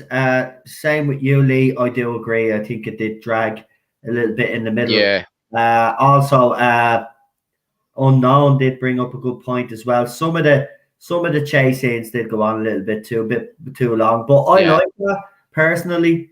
It might have been a hindrance for some out there, but me, I like all of that. I like the chases. I like the action sequences. I mean, in earlier episodes with Delgado and Pertwee, where they had chases, phenomenal, man. Absolutely brilliant. I'm gonna give this story a 9 out of 10. I do like the 8 legs. They do, and you know, they annoy me sometimes, but like, you know, I just wish the 2 legs would pick them up and start plucking their legs. That's how you shut them up. But Yeah. they didn't do that, you know. But yeah, who doesn't like ant with spiders in it? Well, some of us might have fear of spiders, but it's that thing with human nature, isn't it? We always seem to do things that are not logical. I bloody hate spiders, but yeah, ant with spiders in it, I love. Except if you're Chris Chibnall and you do arachnids of the UK and you have dancing fucking spiders, then you've kind of lost the plot there. But we won't get into that. But this is how you do a creepy story. The atmosphere is perfect. The characters, as both have said, absolutely fantastic. Liz is brilliant in this. I have to be honest. Pertwee, it's a good story to go out on. To be honest, to do everything that you want to do as well. I know he would have loved all of those chase scenes and stuff and using all the gadgets, and that's what I think of his doctor, as the gadget kind of doctor, the one that, you know, and I'd love to see some of those things return with a future doctor maybe. Yeah, I just love the Pertwee era. So I mean, Pertwee and the Baker era are brilliant. The Troughton era would be brilliant if we had all these stories, because the stories that are there, there's not one bad story that I've seen of Pat Troughton. I always enjoy his stories, even some of the animations that aren't great. I mean, Fury from the Deep animation is not great, but I watch it because Troughton's in that story and he's actually very good in that story. It's just a pity that animation is just, it's awful. It's better in black and white though, I have to say. It's not as jarring as it is in colour, but still, you know, I still don't. Yeah. So yeah, 9 out of 10, as I said. So tomorrow we got New Who. It's what we on tomorrow now. We did the Ood episode, so we've got what's next? Oh, the Sontaran experiment, isn't it? Is it? No. The Sontaran stratagem. Yeah, the Sontaran stratagem. That's the first. Yeah. Poison Sky and Sontaran I think, stratagem. yeah, I think that's the one where, yeah. I think that's the double bill we're on now. So we have Sontarans tomorrow. So come and join us for that. The New Who does be fun, actually. And Series 4 is actually very good. But before we do leave, I'm going to get the lads to plug their channels. what you call it, and yeah, plug their channels and all of that. And bye everyone. Thank you. When is the next live stream? Tomorrow. There's a live stream tomorrow. We live stream all weekend. Thursday, Friday, Saturday, Sunday. I'm hoping to do a few more days in between the week as well. Get more streams out there or more videos. But I'll definitely be putting more streams on the Irish Geek. I will be reacting to the Suicide Squad trailer at some point. I might try get it done after this stream, do a pre-record and throw it up on the channel later on. And I will be, because we watched Coming to America too, so when Cheryl comes back on the channel, we will be reviewing that. All I'll just say is if you're a fan of the first one, my advice to you is to steer clear from this movie. Now, I even said it when it was announced at the time, like a lot of people. When you wait this long for a sequel, more than likely it's not going to work. It didn't work because they waited so long, by the way. It didn't work because of some of the jokes that they had in it. It was like Eddie Murphy had decided to try cram in some of the best bits of the first movie, but at the same time, kind of apologize for the jokes that he made in the old movie. This was, seriously, it was centered around a bastard son, right? And he says bastard son a lot in this, right? So a bastard son. Now, the one thing that I had a problem with is everybody knows how the first one ended. Lisa and Prince, whatever his fucking name was, I forget now, right? The both of them showed that they were strong-willed characters, right? And that they were going to be different, or you thought that they were going to be different, right? When the second one starts, literally what happens is Eddie Murphy becomes his father, old-fashioned, right? And Lisa by the way, Lisa was a strong, independent woman. That's what she ran. She was willing to give up all that Prince stuff. If you remember in the first one, she was strong-willed. She wasn't going to be tied down to a bloke and all of this, and she wasn't afraid to open her mouth. In this movie, she was basically a different character. She had become the obedient wife, basically the slave wife that we seen in the first one. Stupid, right? So the character development there didn't make sense, right? There's loads wrong with this movie, right? And someone made the point, and I didn't actually believe it. Leslie Jones actually thinks, or the people that wrote this actually think it's all right for a woman to make a rape joke about a bloke. But that's exactly what they did. By the way, the whole plot is this, right? So do you remember in the first movie that he went to find his perfect woman? Well, in one particular night that we didn't see in the movie, his number two was going around talking to different women, and he ended up talking to this prostitute who happens to be Leslie Jones. And basically what she does is she drugs him with marijuana, and she basically gets up on top of him, does the business on him, and then that's how he ends up having this bastard son. So all I'm just going to say to you is Eddie Murphy used to be a great comedian. He used to write some great stuff. Unfortunately, it's sad to see that a man like him is trying to relive past glories, but at the same time destroy the legacy of something like Coming to America. This movie was an utter disgrace. Cheryl even said after watching it, I wish I hadn't have actually watched it. And I agree. I wish I hadn't have watched it, because it is the worst piece of filmmaking that I have ever come across. And that's saying a lot, because I think Blair Witch Project Book of Shadows is awful. But this movie, as a sequel to a great bloody movie, great comedy, this was absolutely dire. It was a stinker from start to finish. There was 2 laugh out loud moments that I had. And this is how stupid they were. There's one scene where after Eddie Murphy, his character brings the woman that he had the one night stand with but didn't realize because she raped him, and the bastard son back to his kingdom. And then Lisa finds out about it, and then he's in bed with her beside her, and he tries to basically get his naughties on, right? And she's having none of it. So he turns around on the bed and goes, "This is bullshit," right? And it broke me, but that was that part. And there was one scene in the barber shop that was funny, and that was it. They were the two laugh out loud moments that I had, and that was it throughout the whole movie. Seriously, I sat there, right, as each minute was going by, me face, I could just feel the blood draining out my face. I'm not messing. I was that pissed. I was that pissed. It was.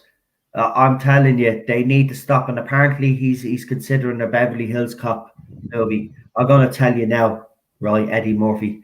If that's what you produced with this movie, I'm sorry, I don't want the Beverly Hills Cop movie. You can retire, mate. I think you're past that anyway. I mean, if you're passing that off as comedy, right? If you think that's comedy, and sorry again, another role where Leslie Jones just fucking infuriated me. She just, I don't know what she is. I mean, apparently she's funny and people find her funny. She grates me up as a comedian, right? She is not funny in my opinion. She wasn't funny in Ghostbusters, but everybody thought she was when she ripped off the Exorcist line. She wasn't great. And then in this one, then she's over the top, and she's trying to be funny. I don't think she is funny at all. I don't. I just don't get her comedy. And again, the storyline, the plot actually to this was so pathetic and the plot is basically woman gets bloke drugged up, woman then jumps on man, rapes man, out comes a child out of that. So that was the joke. That was the plot. That was the plot. She basically raped the prince, go up on top of him, and go drug them with marijuana, and go up on top of him. And that's the whole plot of the movie. A kid came out of that, happened to be a bloke. And then, of course, the bloke is the son is a shallow piece of shit. That when he finds out his dad is a prince, then, and he sees gold bars fall out of a suitcase, then he decides to go. Now, in fairness, now his character does grow, and you do get to like him. But still, this is focused on his daughters as well. He has these daughters, and a daughter that believes that she should be ruling. And by the end of it all, of course, she gets to rule after he dies. He makes the announcement and all of this. So it's his way. This comedy, right, was aimed at the leftist side. It was. They'll probably think this was hilarious because, maybe Eddie Murphy is trying to apologize for past behaviors, and this is his way of appeasing the mob or pandering to them because he thinks he can make a comeback. You've just ruined any comeback with this bloody movie. I can tell you that now. You have absolutely ruined it. It's a disgrace of a movie. I never thought I'd feel this angry about a movie. I'm not going to sit here and tell you all it was great. It was absolutely rubbish. It was shit. Now, if you want to check it out yourselves and if you like the first one, my advice wouldn't be, but look, I can't tell you what to do. But if you go and watch this movie, I guarantee you are going to get sick in your mouth watching this crap. This is not worthy to be called Coming to America. Or even, I'm telling you, I don't know what Eddie Murphy was thinking, what Amazon was thinking, but Eddie Murphy should be ashamed of himself passing that off. We've got an Australian $10 super chat from Peter Davison, and it's empty. But welcome, Peter. It's nice to see you back. I hope you're doing well, pal. Hope you're doing well. But yeah, waiting is here. When Cheryl comes back as well, she's gonna have plenty to say on this movie as well. If you think I'm bad, wait to hear what she's going to say. I mean, she was devastated with this movie. This movie is disgusting. It really is. Yeah, Eddie Murphy ought to be ashamed of himself. I don't know what the fuck he was thinking. Whenever he was on. Listen, I know you want to pander, mate, but listen, you could have stay true to your bleeding self, man. You know, I'm telling you now. This, I don't know. Again, yeah, the unknown just said it there. Just watch the scene. How is it okay? Exactly, right? Think of it if it was reverse, right? Say Leslie Jones' character was a man and it was a princess, right? And it was coming to America, and say it was a princess all along, right? And then they did the sequel years later, and this was the plot, right? This was the plot to the whole second movie, right? There would be uproar. Everybody would be cancelled in the movie, right? The director would be hung out to dry. The company would have to apologize, yeah? But it's okay for a woman to do that to a man, or for a woman to joke about that. See, there's a hypocrisy here, you know? But there's always been a hypocrisy, and there always will be. But it was disgusting. It was actually, and I'm not just making that up. I reckon you'll be able to find that scene on YouTube, no problem. You should go and check it out. You should go and check it out. When he finds out, because he doesn't remember the print, he doesn't remember, Eddie Murphy doesn't remember what happened to him that night. And then it comes flooding back to him, and then you see what happens. He basically gets him stoned, and she gets up on top of him, and she starts riding him like a bull. Right? And she is just not, oh, she's just over the top. It's just, seriously though, the whole scene and all, there's no classiness to it or anything. It's just, it's, do you know that real crass comedy? Do you know that bottom scraping of the barrel comedy that we used to get back in the day? Well, that's what the left want. They want that type of comedy, no thinking behind it, you know, dumbed down. That's what this was. It was a dumbed down version, right, for this generation, right? And it suits this generation. This generation will love it. Not all, because obviously some of them are smart, but a lot of them will love this movie. And I wouldn't be surprised if it's praised by all of these twats, right? But it's disgusting.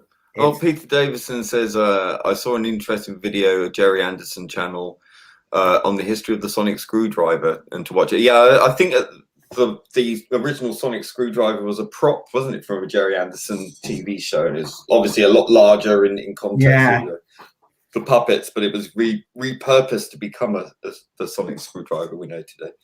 Brilliant. Well, listen, I'm going to shut up now and let the lads plug their channels, and then I'll leave the review of this movie on the Irish Geek. But I tell you, well, you watch it so we don't have to.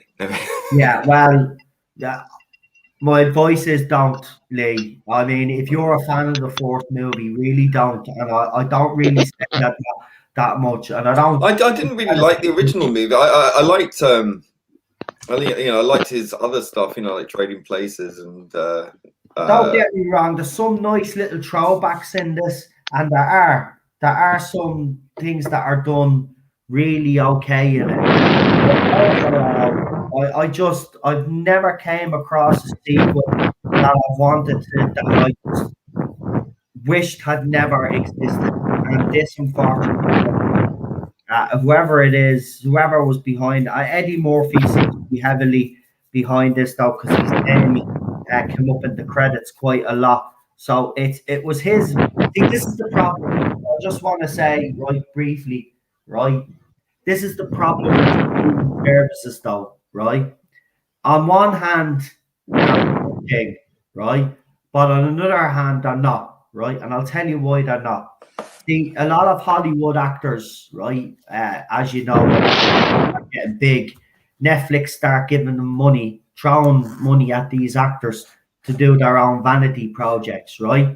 Adam Sandler has done a few. Even Brad Pitt has done a few.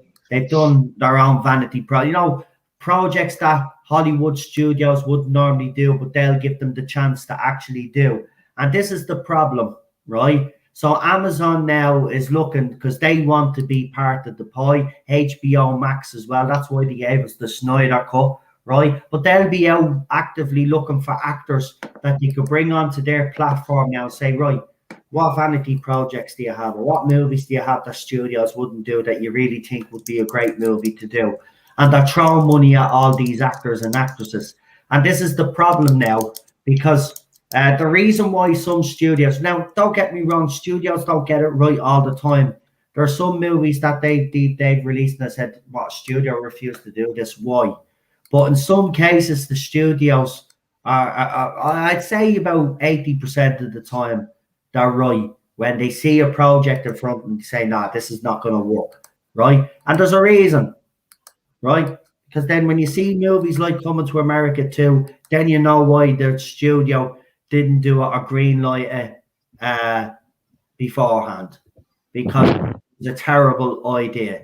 And this is the problem that we're going to have now. We're going to see these companies have kind of blown out the door now, because you're going to get a lot of independent movies being made by these companies from actors and actresses that wouldn't necessarily get the green light from big Hollywood studios.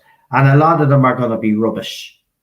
I mean, even look at Gina Carano. I mean, she's getting her own movie now. It's supposed to be an indie movie. I guarantee it's going to be a pile of crap. I'm sorry, whether you like her or not, it's probably going to be a pile of crap. But the studio has greenlit that, but no Hollywood studio would greenlight it. Do you know what I mean? That's the point I'm trying to make. Some of these things just shouldn't see the light of day, you know? But unfortunately, this is the current era that we're in now. These streaming services want to compete with the big Hollywood studios, and they want a piece of that pie. And I don't blame them. Sometimes they get it right. But, we're going to see a lot more of these either sequels. I don't even be surprised if there's a couple of reboots as well, because these companies don't give a shit. For them, bottom line is making some money. And sometimes they make a loss on a project, but it doesn't seem to fucking bother them. They seem to just keep making these vanity projects. But yeah, it needs to stop, because Eddie Murphy is just at the ruining it for everybody now with this movie. Absolutely dire piece of crap. Seriously. Right, I'm going to shut up now. So the lads are going to plug now. So we'll start with Real Super Doctor. Real Super Doctor, what would you like to plug this week? I've got a Twitter under Real Super Doctor, and I've got a YouTube account under Real Super Doctor. Fantastic. And Lee? You can find me at Being Problem. Got an alternative YouTube account, which is Audred Audiovisual, AUDRED. Audiovisual, one word, and download my song with Heel versus Babyface. It's on Spotify, and it's on Amazon, and it's on iTunes, etc. Fantastic. And throw those links up there, man. I think Chris has. All right, fantastic. And yeah, as I said, goes to a good cause, as you know, folks. So keep going. And maybe next week when he's on for the classic, we'll get him to update us, give us an update. We'll leave it for another week or two, and then he can give us an update and see where we are, see how much everybody has raised so far, because it'd be nice to see how much has been raised. And keep buying it. If you haven't bought it, buy it. It's. I mean, I keep listening to it. It's a good little catchy tune. Do you know what I was gonna do? Do you know I was thinking of, I'll buy it, right? And then when the pandemic is over, we're on the bus, I'm just gonna put it on, no earphones, just whack up the phone, put the phone in my pocket, and just play the song, and everybody looking around, where's that fucking song coming from? Like, just play the song in the middle of a bus. Yeah, and then all you'll hear is fucking scissoring, fucking scissoring. Bus driver fucking kick me off as soon as he finds out who it is. Who gives a shit? Right, there you go. Anyway, Chris has thrown up the links. Peter, thanks for the super chat. Really appreciate it. Nice to see you. We haven't actually seen you in a couple of months. I hope you're doing all right, pal. Let us know how you've been getting on. And thanks for that super chat. I want to thank everybody who took part in the chat as well, and everybody that gave their rating. I really do appreciate it. And of course, thanks to my panel queen, Charlotte, who left us earlier on. Real Super Doctor. And we've got Problem Being. Yeah, Problem Being. Yeah, he definitely is a problem. I'm only messing. We got Problem Being. So I'm going to say goodnight. Lee is going to say goodnight to everybody. Good night to everybody. Well done. Yay. And Real Super Doctor is going to say goodnight. Good night, everybody. And I'll say goodnight to you all. And I'll leave you with a bit of Leah's work there. So we'll start off with the classic Who trailer. So here we go. Not use ourselves, not quite literally, because I'll be sued if you do that. But see you soon.